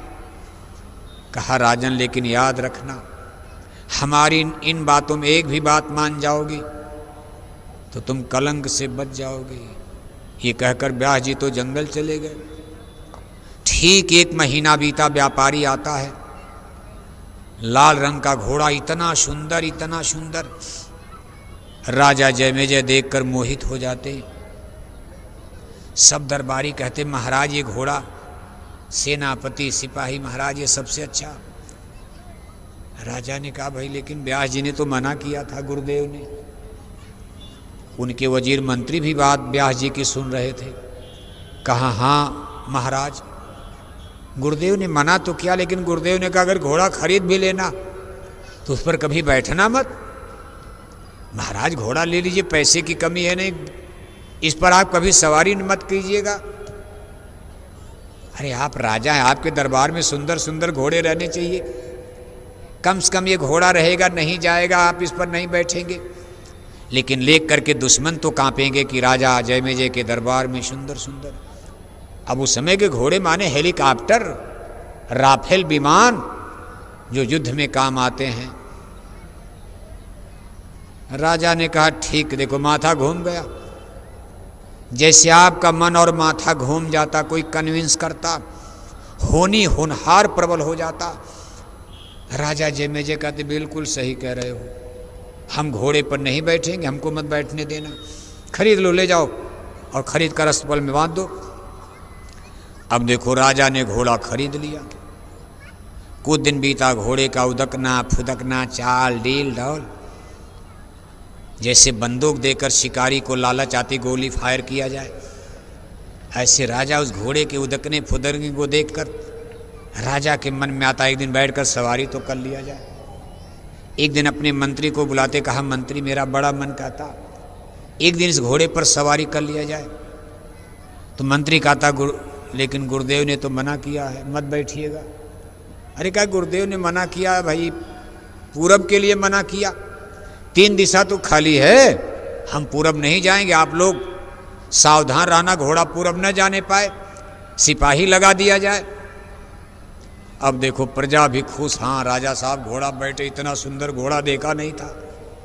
राजा जयमेजय घोड़े पर बैठे, ज्यों ही लगाम लगाए, देखो इतना उच्चंट घोड़ा, इसीलिए कोई इसको खरीदता नहीं था। व्यापारी उनको धोखा देकर चला गया था। घोड़ा बिल्कुल चंट घोड़ा, टर्रा घोड़ा था। जब लगाम हिलाए, संजोग से घोड़ा पूरब दिशा में खड़ा था। राजा लगाम खींचकर उसको मोड़ रहे उत्तर पूर्व दक्षिण में। घोड़ा पूरब की तरफ भागता चला जा रहा, जितने लगाम रोक रहे उतने तेज पूरब भाग रहा। सिपाही सब पीछे, और इतना तेज भागा बेलगाम। अब राजा जयमेजय चुपचाप घोड़े पर दुबक गए। दिन डूबने लगा, जंगल में भागते भागते कहाँ चला गया। राजा साहब भी रास्ता भूल गए और इतना तेज भागा कि दुबक कर घोड़े पर बैठे, कहीं गिर न जाऊं। जंगल में जाकर के घोड़ा एक जगह खड़ा होता। राजा जयमेजय चारों तरफ देखते हैं, सिपाही पीछे छूट गए, रास्ता जंगल में भटक गए। दिन डूबने जा रहा, जंगली जानवर निकलने का समय हो रहा। राजा जयमेजय डर के मारे लगाम भी नहीं हिला रहे, कभी फिर लेकर भागेगा, चुपचाप। तब तक सामने देख रहे, फटे पुराने कपड़े में एक स्त्री जोर से देखकर चिल्ला रही, हे धर्मध्वज रक्षक, आपको भगवान ने हमारी रक्षा के लिए भेज दिया। यहाँ मेरे रिश्तेदारों को चोर डाकुओं ने लूट लिया, मेरे रिश्तेदारों को मार डाला। महाराज आप देखने में महाराज लगते हो, इस तरह के इतने सुंदर घोड़े पर बिना राजा के कौन चलेगा। हे महाराज, अगर आप राजा हो, क्षत्रिय हो, तो मुझ अबला की लाज बचाओ। मुझे अधनंगा करके चोर डकैतों ने जंगल में छोड़ दिया। राजा जयमेजय सोच रहे तो बात बच गई। गुरुदेव ने मना किया था, जंगल में कोई स्त्री मिलेगी मत लाना हस्तिनापुर। लेकिन जब उसने कहा, हे धर्मध्वज रक्षक, आप क्षत्रिय हो, राजपूत हो, राजा हो, एक अबला आपके सामने रो रही, मुझे बचाओ महाराज, चोर डाकुओं से तो बच गई, अगर आज आप मुझे नहीं बचाओगे, जंगली जानवर रात में मुझे मार डालेंगे। राजा का स्वाभिमान सामने आ गया, मैं राजा हूं, हस्तिनापुर नरेश, मैं क्षत्रिय हूं, राजवंश का हूं, चाहे जो भी हो जाए, एक अबला स्त्री की रक्षा करना आज मेरा राजधर्म है।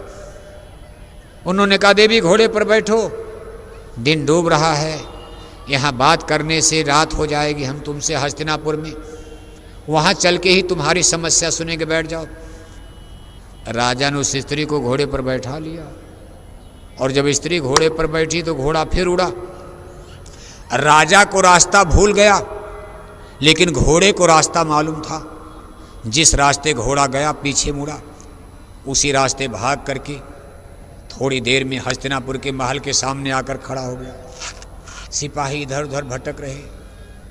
लोगों ने देखा राजा साहब वापस आ गए खुश। अंधेरा हो चला था लेकिन खुशी थी कि राजा साहब सकुशल वापस आ गए। लेकिन जब राजा जयमेजय के घोड़े पर लोगों ने एक अनजान स्त्री को देखा, लोगों का होश उड़ गया, ये गजब हो गया। मंत्री और सिपाही जो व्यास जी की बात जान रहे थे, अरे कहा महाराज इसको कहाँ से पकड़ लाए। राजा जयमेजय ने कहा ना ना ना ना, इस पर टिप्पणी मत करो, इसको ले जाओ, नहला धुला करके बढ़िया कपड़े पहना कर मेरी रानियों के बीच में इसको रख दिया जाए, सुंदर कपड़े पहना कर, और कोशिश करना ये हमसे मिलने न पाए। उसकी समस्या खत्म। जब रानियों के साथ हो गई, बढ़िया कपड़ा बढ़िया भोजन, समस्या उसकी क्या थी। लेकिन उतनी चंट औरत थी। राजा जयमेजय कभी भी बचकर चलते थे, दाएं बाएं आगे पीछे। अरे महाराज आपने कहा था हम हस्तिनापुर में आपकी बात सुनेंगे, आप हमसे मुंह मोड़ लिए, बोलते ही नहीं हैं। राजा जयमेजय दाएं बाएं बच रहे कि अनर्थ न हो जाए, गुरुदेव ने मना किया है। लेकिन देखो विधि का विधान। एक दिन वो सुंदर कपड़े पहनकर, नहा धो करके, सज करके, इतनी सुंदर कि राजा जयमेजय की रानियों से भी सुंदर लगने लगी। जब उसको राजसी कपड़े महल वाले पहनने को मिले, राजा जयमेजय गौर से उसको देखते हैं, मोहित हो जाते हैं। कोई जोगी थे, ऋषि मुनि मोहित हो जाते हैं, बड़े बड़े ज्ञानी ध्यानी गिर जाते हैं। राजा जयमेजय ने जब गौर से उसको देखा तो उस पर मोहित हो जाते हैं। मंत्री के सामने प्रस्ताव आता, भाई हम इसको हमारी रानियों में रखा जाए, इसको हम रानी बनाएंगे, यानी शादी करेंगे। मंत्री ने कहा राजन अनर्थ, गुरुदेव ने मना। अरे कहा शादी करेंगे, इसकी बात नहीं मानेंगे, यज्ञ नहीं करवाएंगे, इसके कहने से पूजा उजा नहीं किया जाएगा, शादी करने दो हमको। अब राजा जयमेजय कोई योगी थे, कलयुग के राजा थे, कलयुग लग चुका था। शादी हो गई, कुछ दिन बीता। एक दिन उसने कहा महाराज एक सुंदर संतान की उत्पत्ति के लिए, संस्कारवान पुत्र पैदा हो, इसके लिए हमको आपको कोई धार्मिक अनुष्ठान करना चाहिए, यज्ञ पूजा पाठ। राजा जयमेजय ने कहा देवी मेरे गुरुदेव ने मना किया है। अरे कहा महाराज गुरुदेव ने क्यों मना कर दिया? कोई मैं आपसे पाप करने के लिए तो कह नहीं रही हूँ। विद्वान आएंगे, वेद मंत्र का पाठ होगा, पूजा पाठ होगा, मंत्रोच्चारण होगा, अच्छा काम होगा, हमारा आपका राजपाट बढ़ेगा, संस्कार बढ़ेगा, बरकत होगी। गुरुदेव ने क्यों मना कर दिया मुझे मालूम नहीं, लेकिन महाराज धर्म कर्म करने में क्या पाप है? मैं आपकी अर्धांगिनी हूँ, हम दोनों लोग मिलकर उसमें भाग लेंगे, हमारा संस्कार बनेगा। पुत्र मुझको पैदा करना, मैं अगर पूजा में नहीं बैठूंगी तो मेरे पुत्र में कोई अवगुण हो सकता है, क्योंकि पुत्र तो मेरे गर्भ से पैदा होगा महाराज। राजा ने कहा भाई बात तो बिल्कुल सही है, मैं पूजा करूं और रानी पूजा में न बैठें, पुत्र रानी पैदा करेंगे उनके गर्भ से, तो मेरे पुत्र में कोई कमी रह सकती है। देखो गुरु की बातों की अवहेलना करके पूजा हो गई, यज्ञ हो गया, पूजा पाठ चलता रहा, मंत्र यज्ञ, कई दिन तक वेदी मंत्र जाप चला। जिस दिन विदाई का समय आया कि पंडित पुरोहितों का, विद्वानों की दान दक्षिणा से विदाई की जाएगी, विदाई का समय, खाना पीना हो गया, विदाई का समय आ कि दान दक्षिणा राजा रानी दें, विदाई किया जाए विद्वानों की। राजा साहब रानी को खोज रहे तो रानी को भवन में चली गई। अपने बाले बिखेर करके, आंखें गुस्से में लाल। को भवन माने पहले ज़माने में राजाओं के यहाँ गुस्से का घर, को भवन माने गुस्से का घर। उसमें जब रानियाँ चली जाती थी तो इसका मतलब आज वो किसी गुस्से में कोई कंप्लेन है, कोई शिकायत है, तब राजा लोग मनाने जाते, भाई क्यों, ऐसा क्या हो गया। अब रानी को भवन में चली गई, राजा पहुँचे, अरे कहा भाई शुभ मुहूर्त आ गया, विद्वानों को दक्षिणा देकर विदा करना, और आप को भवन में। तो रानी ने गुस्से में कहा, महाराज इसमें कोई विद्वान नहीं है, ये सब ज्ञान पर धर्म पर कलंक हैं। राजा ने कहा, भाई मेरे भी राज के विद्वान देवता हैं, आप इनको अब शब्द का प्रयोग। अरे कहा, महाराज कोई विद्वान नहीं। कहा क्यों। अरे कहा, जब मैं भोजन आज इनको परोस रही थी, मैंने सोचा मैं खुद भोजन इनको कराऊं, विद्वान लोग हैं, कि आप मुझको टुकुर टुकुर देख रहे थे, गलत दृष्टि से इन्होंने मुझको देखा। रानी भाग गई कि इनकी दृष्टि मेरे ऊपर गलत पड़ी है। राजा को गुस्सा आ गया, मेरी स्त्री, मेरी महारानी को इन विद्वानों ने गलत दृष्टि से देखा। राजा के अंदर देखो तामस जाग जाता, अहंकार, तलवार निकालते हैं और विद्वानों का कत्ल कर देते, तलवार मार दिया। अब उस जमाने में राजा का हाथ कौन पकड़ेगा, राजा ही जज होता था, राजा ही सुपर पावर है, कोई उन पर मुकदमा नहीं, राजा रानी सब सुपर पावर। विद्वानों का कत्ल कर दिया, हाहाकार मच गया प्रजा में कि मेरे राजा की बुद्धि पागल हो गई। जिन विद्वानों का राजा चरण धो करके पान करते थे, आज अपने महलों में न जाने जंगल किस स्त्री को पकड़ कर ले आए, और ऐसी कुलक्षणी स्त्री जिसने मेरे राजा की बुद्धि को भ्रष्ट कर दिया, और उसके कहने पर राजा ने विद्वानों का कत्ल कर दिया। राजा देखो समाज में गिर गए, दृष्टि से लोगों की नजरों से गिर गए। कुछ दिन के बाद राजा जयमेजय को कोढ़ हो जाता, कोढ़ इतना खतरनाक कोढ़ जिसमें अंगुलियां गलने लगती। राजा जयमेजय बीमार होकर बिस्तर पलंग पर पड़ गए, चल फिर नहीं पा रहे, इतना दर्द तकलीफ। व्यास जी जंगल से देख रहे हैं, वो तो त्रिकालदर्शी थे। जब उन्होंने देखा कि राजा का घमंड अब चूर हो गया, अहंकार खत्म हो गया, तब व्यास जी अपना कमंडल उठाए हस्तिनापुर महल में पधारे। व्यास जी को देख करके राजा जयमेजय रोने लगे। कहा, महाराज, व्यास जी ने कहा, राजन क्या हो गया। अरे कहा, गुरुदेव समय ने मुझको मार दिया, समय बलवान है मह गुरुदेव। व्यास जी ने कहा, राजन अब समझ में आया, मनुज बली नहीं होता है, समय हो तो बलवान। ढेलन लोटी गोपिका, वही अर्जुन वही बाण।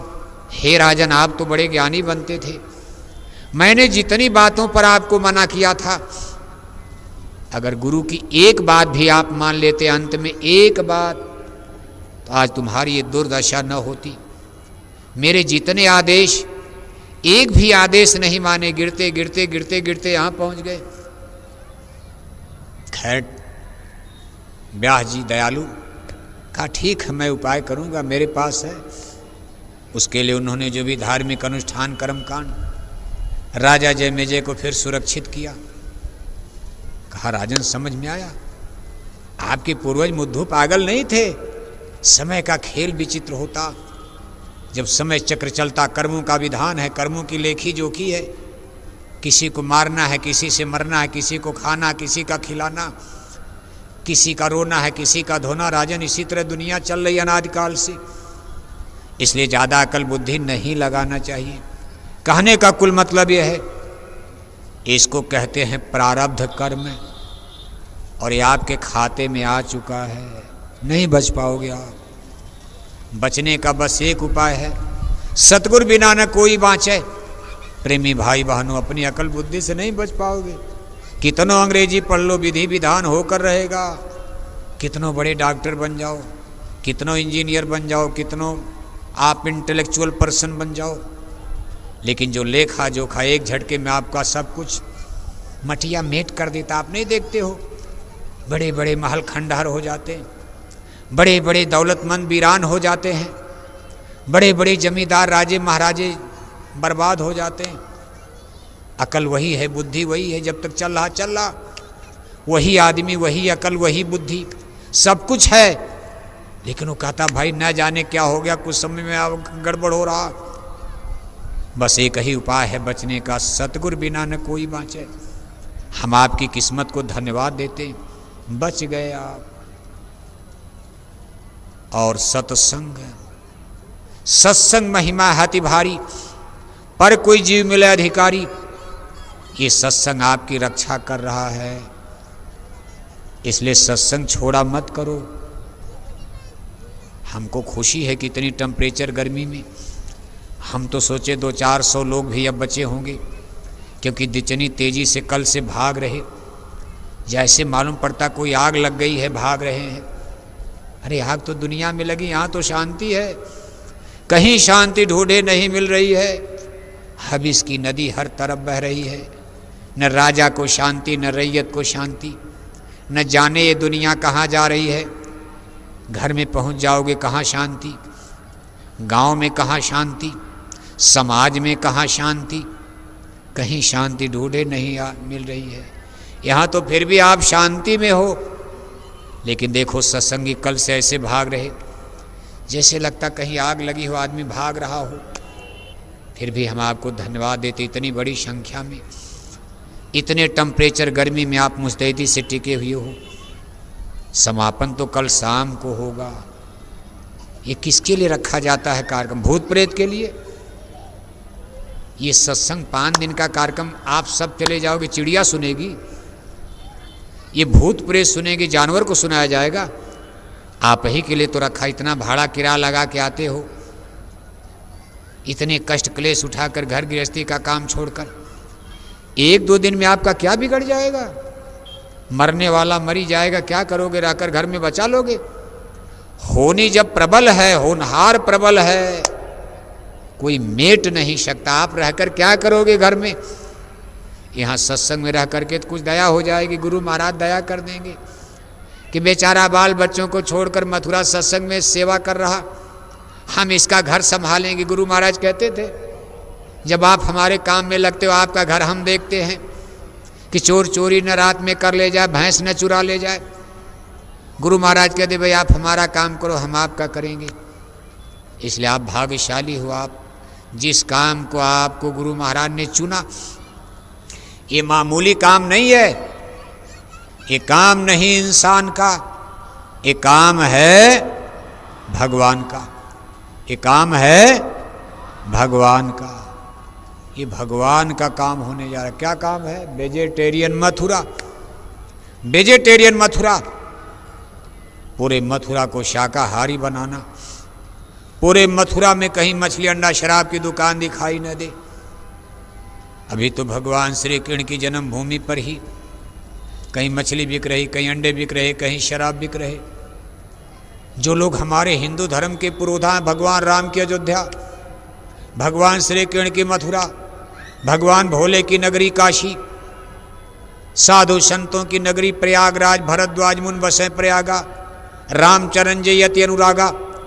आप इन धार्मिक स्थानों पर, होली प्लेस, आप वहां जाकर के देखो, मछली बिकता, अंडा बिकता, शराब बिकती।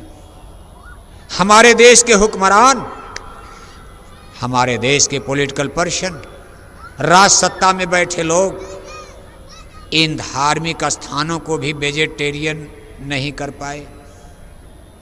और आपका लक्ष्य है vegetarian Mathura, vegetarian UP, vegetarian India और at last vegetarian the world.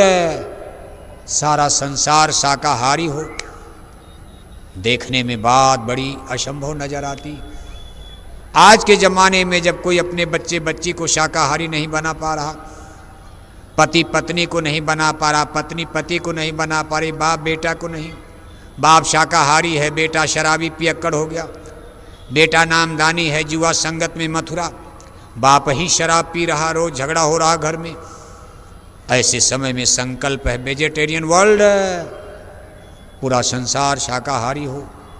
फिर रामराज आवे, सतयुग आवे, युग बदले, जमाना बदले। लेकिन अभी तो स्थिति उल्टी नजर आ रही। इसीलिए कहा ये काम नहीं इंसान का, ये काम है भगवान। गुरु महाराज कहते थे बच्चा मैं अपना काम लकड़ी से करा दूंगा, भूतों से करा दूंगा, पेड़ की पत्ती से करा दूंगा, जब भगवान को ही करना है।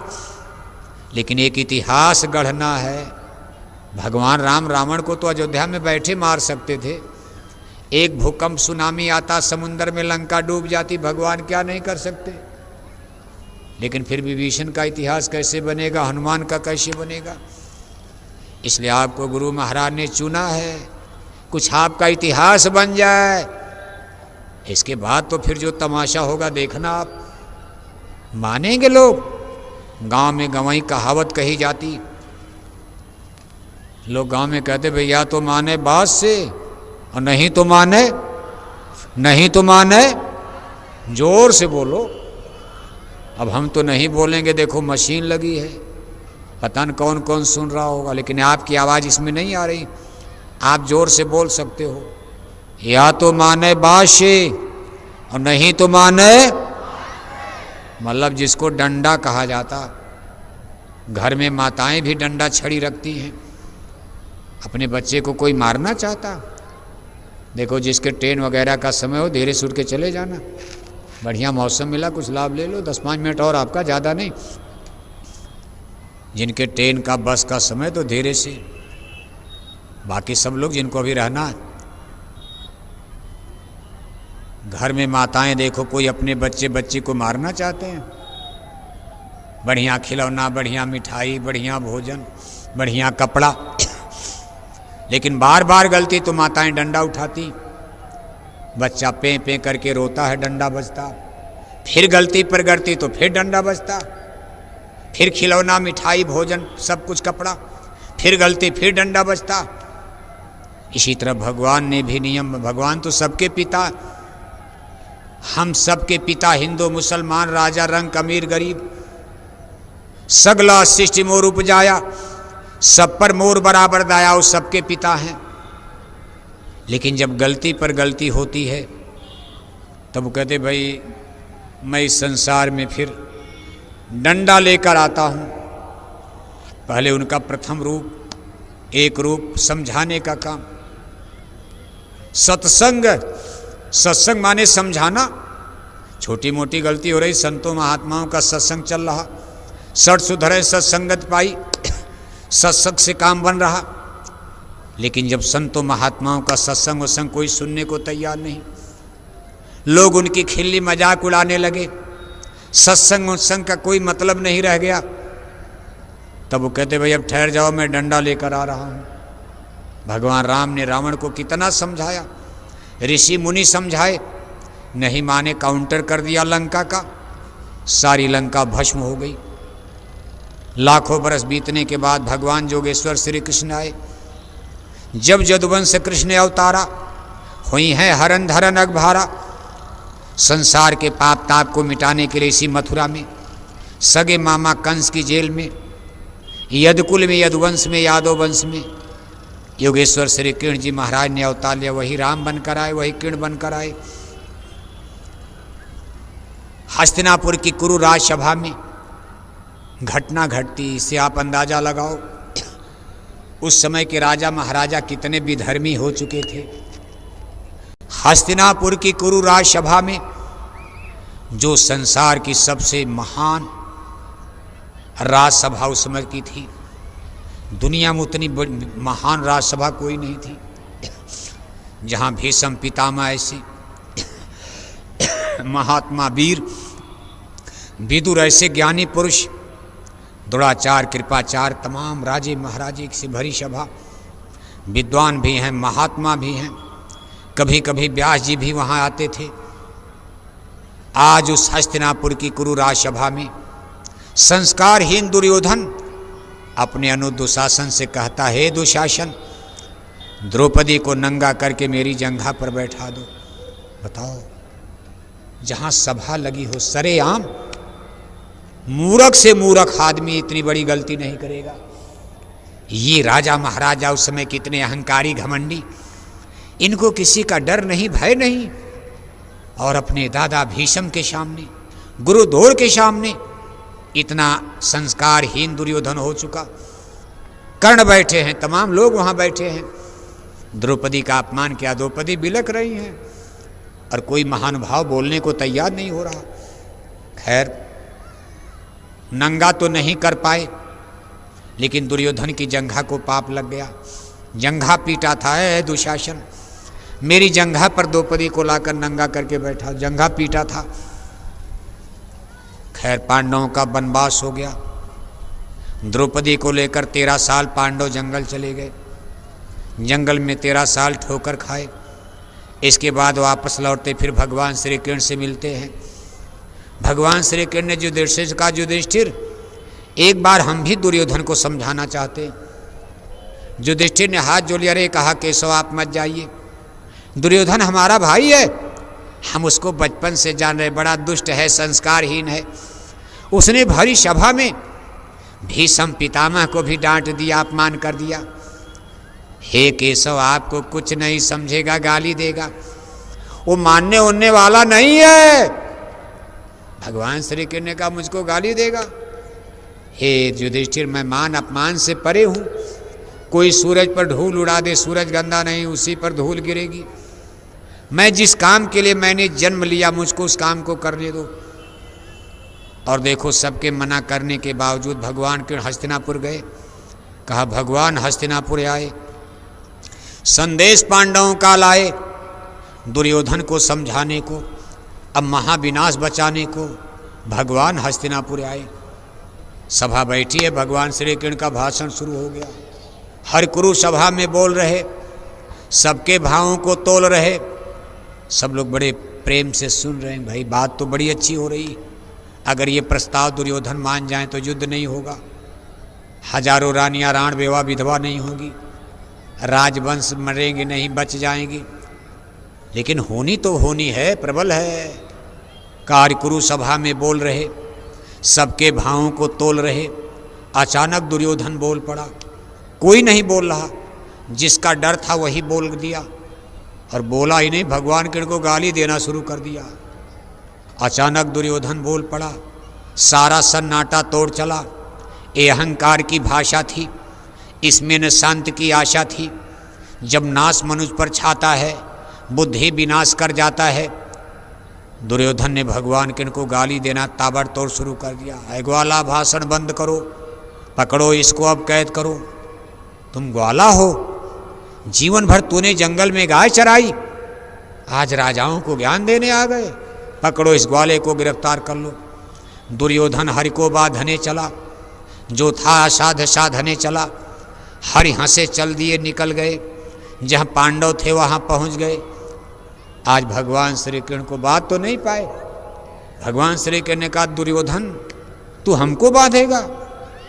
अरे मेरी माता जसोदा ने मुझको बचपन में पेड़ में बांध दिया, लेकिन माँ बांध सकती थी प्रेम में, लेकिन मेरे मामा कंस अपनी पूरी मलट्टी लेकर मुझको नहीं बांध पाए। दुर्योधन ले ले दुर्योधन बांध मुझे, हाथ आगे करते बांध, उड़ गए। ले ले दुर्योधन बांध मुझे, नहीं बांध पाए, वहाँ भी उड़ गए। ऐसे करते पांडवों के पास जा कर के, लेकिन करुणा सिंधु करुणा सागर एकाएक आज कठोर बने। हर क्रुद्ध वचन तब बोले हैं, सब दिग दिगंत अब डोले हैं। याचना नहीं अब रण होगा, आगे अब घोर समर होगा। शिव नेत्र तीसरा खोलेंगे, सब दिग दिगंत अब डोलेंगे, सब राजवंश टकराएंगे और सब मर कर मिट्टी में मिल जाएंगे। अब कोई अपील नहीं, जब भगवान की अपील खारिज। अब वही बात हो गई, या तो माने बात से और नहीं तो माने बिगुल बज गया, इन पर डंडा बजाओ। ये अधर्मी पापी राजा धरती पर जिंदा रहने लायक नहीं है। अगर ये बहुत दिन जिंदा रह जाएंगे, कितनी द्रौपदियों का अपमान कर देंगे। अगर ये बहुत दिन जिंदा रह जाएंगे, धरती से धर्म का नामो निशान मिट जाएगा। इसलिए भगवान ने फैसला कर लिया, इन अधर्मी पापियों को धरती से मिटा देना अच्छा है। थोड़े लोग मार दिए जाएंगे, सब ठीक हो जाएगा। इनकी लिस्ट बना लो, इनको ले जाए कुरुक्षेत्र मैदान में। कौरव पांडव सेनाएं आमने सामने। 18 दिन के युद्ध में सारे राजवंश मिट गए।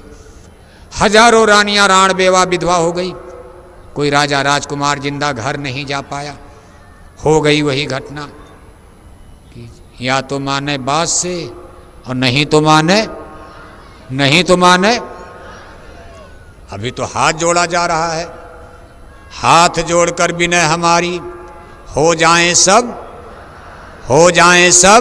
शाकाहारी। 60 बरस गुरु महाराज ने हाथ जोड़ा, आज 10 बरस से पूज हुजूर महाराज जी छोटे बड़े काफिले निकालकर निरंतर अपनी जन जागरण यात्रा लेकर गांव गांव गली गली जाड़ा गर्मी बरसात की परवाह किए बिना घूम रहे और अपील कर रहे हैं कि हाथ जोड़कर विनय हमारी, हो जाएं सब शाकाहारी। हमारे लाखों भाई बोरा पहनकर, लाखों भाई बहनें शाकाहारी जैकेट पहनकर, इतना झंडा, इतना बैनर, इतना पोस्टर, इतना पर्चा, इतना डीजल पेट्रोल भाड़ा किराया लगाकर एक एक जिले में करोड़ों करोड़ों रुपया अब तक खर्च हो गया और बराबर अपील की जा रही है कि हाथ जोड़कर विनय हमारी, हो जाए सब शाकाहारी। और अब तो एक एक गांव गोद लेकर कि घर घर जाकर अपील करो एक एक आदमी से, हिंदू मुसलमान, कि हाथ जोड़कर विनय हमारी, हो जाएं सब शाकाहारी। लेकिन क्या ये मथुरा मानने वाला है? मानेगा? जितने हम लोग हाथ जोड़ रहे उतने मथुरा में अंडा खाने वाले घट रहे कि बढ़ रहे? जितने हाथ जोड़ा जा रहा उतने मथुरा में दारू शराब पीने वाले घट रहे कि बढ़ रहे? तो बस वही उपाय है, या तो माने बात से और नहीं तो माने। और जब कुदरत का डंडा बजेगा, राख बनेगे महानगर तक, एटम के अंगारों से पत्ता पत्ता झुलस जाएगा, विश्व युद्ध टंकारों से मानव की क्या पेश चलेगी, अंबर तक फट जाएगा, इस धरती का सारा आंगन लाशों से पट जाएगा, महाशक्तियां दुनिया भर की मिट्टी में मिल जाएंगी, क्रूर विधर्मी मानव की तब अकल ठिकाने आएगी। ऐसा भीषण बम भोले का तांडव होने वाला है। कलयुग में ही इस धरती पर सतयुग लगने, सतयुग तो आएगा, धर्म युग, धर्मराज रामराज तो आएगा, धर्म का राज आएगा, सत्य सनातन की ध्वजा भारत में फहराएगी और पूरे विश्व में जाएगी। लेकिन उसके पहले एक घटना है कि खून से डूबे इस धरती पर धर्म ध्वजा फहराएगी, सारी दुनिया देख तमाशा, फूले नहीं समाएगी, धरती एक बार खून से रंगेगी, खून से, जानवर का नहीं। जानवर का खून तो मथुरा वालों ने बहुत बहा दिया, मुसलमानों ने गाय बैल भैंस का बहाया, हिंदुओं ने बकरी मुर्गी सूअर का बहाया, सभी लोगों ने जानवरों का, पशु पक्षियों का बेगुनाह बेकसूर इन रूहों को कत्ल करके खून बहा दिया। अब खून बहाने वालों के खून बहने की बारी आ चुकी है। आदमी का खून बहेगा, मनुष्यों के खून से धरती एक बार लाल हो जाएगी। खून से डूबी इस धरती पर तब धर्म ध्वजा फहराएगी, सारी दुनिया देख तमाशा, फूले नहीं समाएगी। आप इंतजार करो उस चीज़ का, इंतजार करना घर में बैठ के नहीं, हाथ जोड़ते रहो। डंडा तो बजेगा संसार पर, कुदरत का नगाड़ा बज रहा है महाप्रलय का, विश्व युद्ध का दुंदुभी बज रही, सबके हाथ में मोबाइल देख रहे हो, रोज सूचना सुनते हो। अभी तो भारत में वोटिंग चल रही, इसलिए लड़ाई झगड़े की सूचना दुनिया में कहाँ झगड़ा हो रहा, विश्व युद्ध की स्थिति बन रही। अभी मोबाइल पर आपको कम सुना क्योंकि भारत में वोटिंग चल रही है, पार्लियामेंट्री इलेक्शन, सब मीडिया के लोग उसमें डटे हुए हराने जिताने में।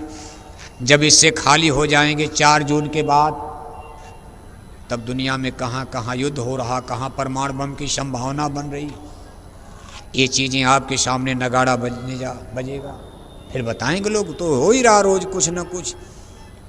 कहने का मतलब यह है कि आप तब तक अपना काम करते रहो, पूज्य महाराज जी के आदेश निर्देश में एक एक गाँव गोद लेकर आप घर घर जाकर अपना काम करो, हाथ जोड़कर विनय हमारी, हो जाएं सब शाकाहारी, हो जाएं सब शाकाहारी। आप हाथ जोड़ो, आप साधु हो, संतों का अवतार नित्य अवतार कहा जाता। संत मतलब ही होता हाथ जोड़ने का। संत हृदय नवनीत समाना, कहा कबिन पर कहा न जाना, निज परिताप द्रवय नवनीता, पर दुख हेतु संत सुपनीता, संत सहें दुख पर हित लागी, पर दुख हेतु असंत अभागी। इसलिए संतों को भी एक अवतार, नित्य अवतार, ये दयाल अवतार होते। लेकिन जब काल अवतार आते डंडा लेकर, आपको डंडा मारने वाला काम नहीं करना है, आपको बस यही करना, हाथ जोड़कर विनय हमारी, हो जाएं सब शाकाहारी। चाहे कोई माने चाहे न माने। इसके बाद डंडा लेकर कोई आ रहा, संसार में प्रलय मच जाएगी। अभी आपने कोरोना में देखा, कल नहीं काम कोरोना का दादा आ रहा, उससे बड़ी बड़ी मुसीबतें दुनिया में घटने जा रही। समय बड़ा नाजुक है, कितना समय आगे खराब। इसलिए प्रेमी भाई बहनों, इस खराब समय से अगर आपने जन कल्याण में अपना कुछ योगदान सहयोग दे दिया दुनिया को बचाने में, आपको गुरु महाराज और उनकी कुदरत की तरफ से पुरस्कार मिलेगा, आपको इनाम मिलेगा, बरकत मिलेगी, दया दुआ मिलेगी, आपका भजन बनेगा, परमार्थ बनेगा, लोक बनेगा, परलोक बनेगा। इसलिए हिम्मत साहस विश्वास के साथ आप इस काम में, एक एक गांव शाकाहारी प्रचार अभियान में, जैसा आपको आदेश निर्देश दिया जाता, फेरी के द्वारा, सत्संग के द्वारा, गांव गोद लेकर, कई सिस्टम, गांव गांव में सत्संग करके आपके लिए सारी योजना बता दी गई। उसी अनुसार आप कोशिश करो ज़्यादा से ज़्यादा लोग इस शाकाहारी सदाचारी मानव धर्म के वेजिटेरियन लाइफ सिस्टम, इस चीज़ को जान जाएं, समझ जाएं, इस रास्ते पर लग जाएं, गुरु महाराज के मिशन पर। इससे आपको लाभ फायदा मिलेगा। बोलो जय गुरुदेव, जय गुरुदेव। देखो बाप, तमाम लोग अपने घरों की तरफ आप प्रस्थान कर रहे हो। गुरु पूर्णिमा के कार्यक्रम की सूचना आपको दे दी गई। 19 जुलाई से 23 जुलाई तक गुरु पूर्णिमा का कार्यक्रम इस प्यारे सदगुरु की दरगाह में, ये गुरु पूर्णिमा गुरु पूजन के रूप में मनाया जाएगा हर साल की तरह। आप उसकी तैयारी करना। पूज्य महाराज जी देखो इस समय आश्रम पर ही विराजमान हैं। काफिले के भी कोई संभावना नहीं, गुरु पूर्णिमा के बाद ही संभावना है। उसके पहले, गुरु पूर्णिमा के पहले आपको जैसा बताया गया है, 5 जून को आजमगढ़ जिले में सराय मीर खानपुर आश्रम पर पूज्य महाराज जी दिन में 10 बजे हेलीकॉप्टर से पहुंचेंगे। 11 बजे से उनका सत्संग होगा और 3 बजे वहां से वापस वो मथुरा आ जाएंगे। फिर उसी दिन कार्यक्रम 3 दिन का होता है, 3, 4, 5 जून। ये उस आश्रम का वार्षिक सत्संग समारोह इस रूप में मनाया जाता। आप सब लोग वहाँ के लिए सादर आमंत्रित हैं। अगल बगल जिले के लोग, उनके लिए सुनहला अवसर है कि नए लोग मान लो मथुरा नहीं आ पाए, बेचारे बुजुर्ग हैं, बीमार हैं, लंगड़े हैं, लूजे हैं, तो आप वहाँ 10, 20, 50 किलोमीटर चलकर वहाँ उनको नामदान दिला सकते हो। उनके लिए सुनहला अवसर है, मौका है। अगल बगल के ज़िलों के लिए इलाहाबाद से लेकर गोरखपुर की जो पट्टी है, ये जो 15-20 ज़िले के लोग, आप इसका अवसर, इस अवसर का लाभ पूरा ले सकते हैं। बाकी सबके नेट पर है रूट लाइन, ट्रेन क्या है, बस क्या है, जाने की सड़क क्या है, सबके पास मोबाइल है। आप केवल खानपुर सराय मीर लगाना अपने मोबाइल पर, तुरंत सब रूट लाइन, ट्रेन का, बसों का, सब उस पर आपको। एक्सप्रेस हाईवे भी बगल से जा रहा है, आपके लखनऊ से जो बलिया की तरफ एक्सप्रेस हाईवे, उसके किनारे ही ये सब इलाके पड़ते हैं। तो सब आपको पता चल जाएगा। सब लोग इस अवसर का लाभ लेना। इसके बाद फिर आप गुरु पूर्णिमा की तैयारी में लगेंगे। गुरु पूर्णिमा का कार्यक्रम, फिर तारीख याद रखना, 19 जुलाई से 23 जुलाई तक, 19, 20, 21, 22, 23, 5 दिन का कार्यक्रम गुरु पूर्णिमा का यहाँ होगा। बोलो जय गुरुदेव, जय गुरुदेव। अब आप एक छोटी सी प्रार्थना बोलते जाइए और सेवा भेंट आपको देनी है, तो गायों के लिए रजिस्टर में और आज के सत्संग की सेवा झोली में लेकिन प्रार्थना बोलते रहिए। जय गुरुदेव। जय गुरुदेव। जय गुरुदेव।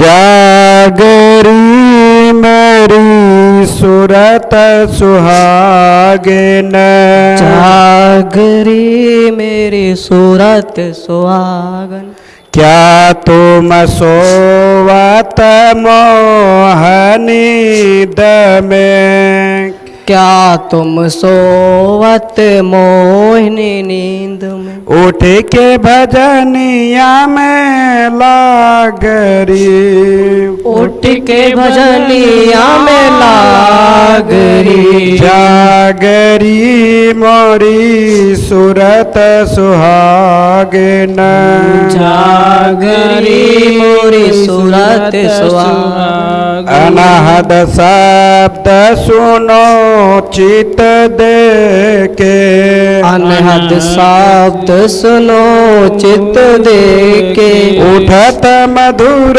धुन रागरी, उठत मधुर धुन रागरी, जागरी मोरी सुरत सुहागिन, जागरी मोरी सुरत सुहागन, चरण शीस धर बिनती करियो, चरण शीस धर बिनती करियो, पाएगी अटल सुहागरी, पाएगी अटल सुहागरी, जागरी मोरी सुरत सुहागिन, जागरी मोरी सुरत सुहागन, कहत कबीर सुनो भाई साधो, कहत कबीर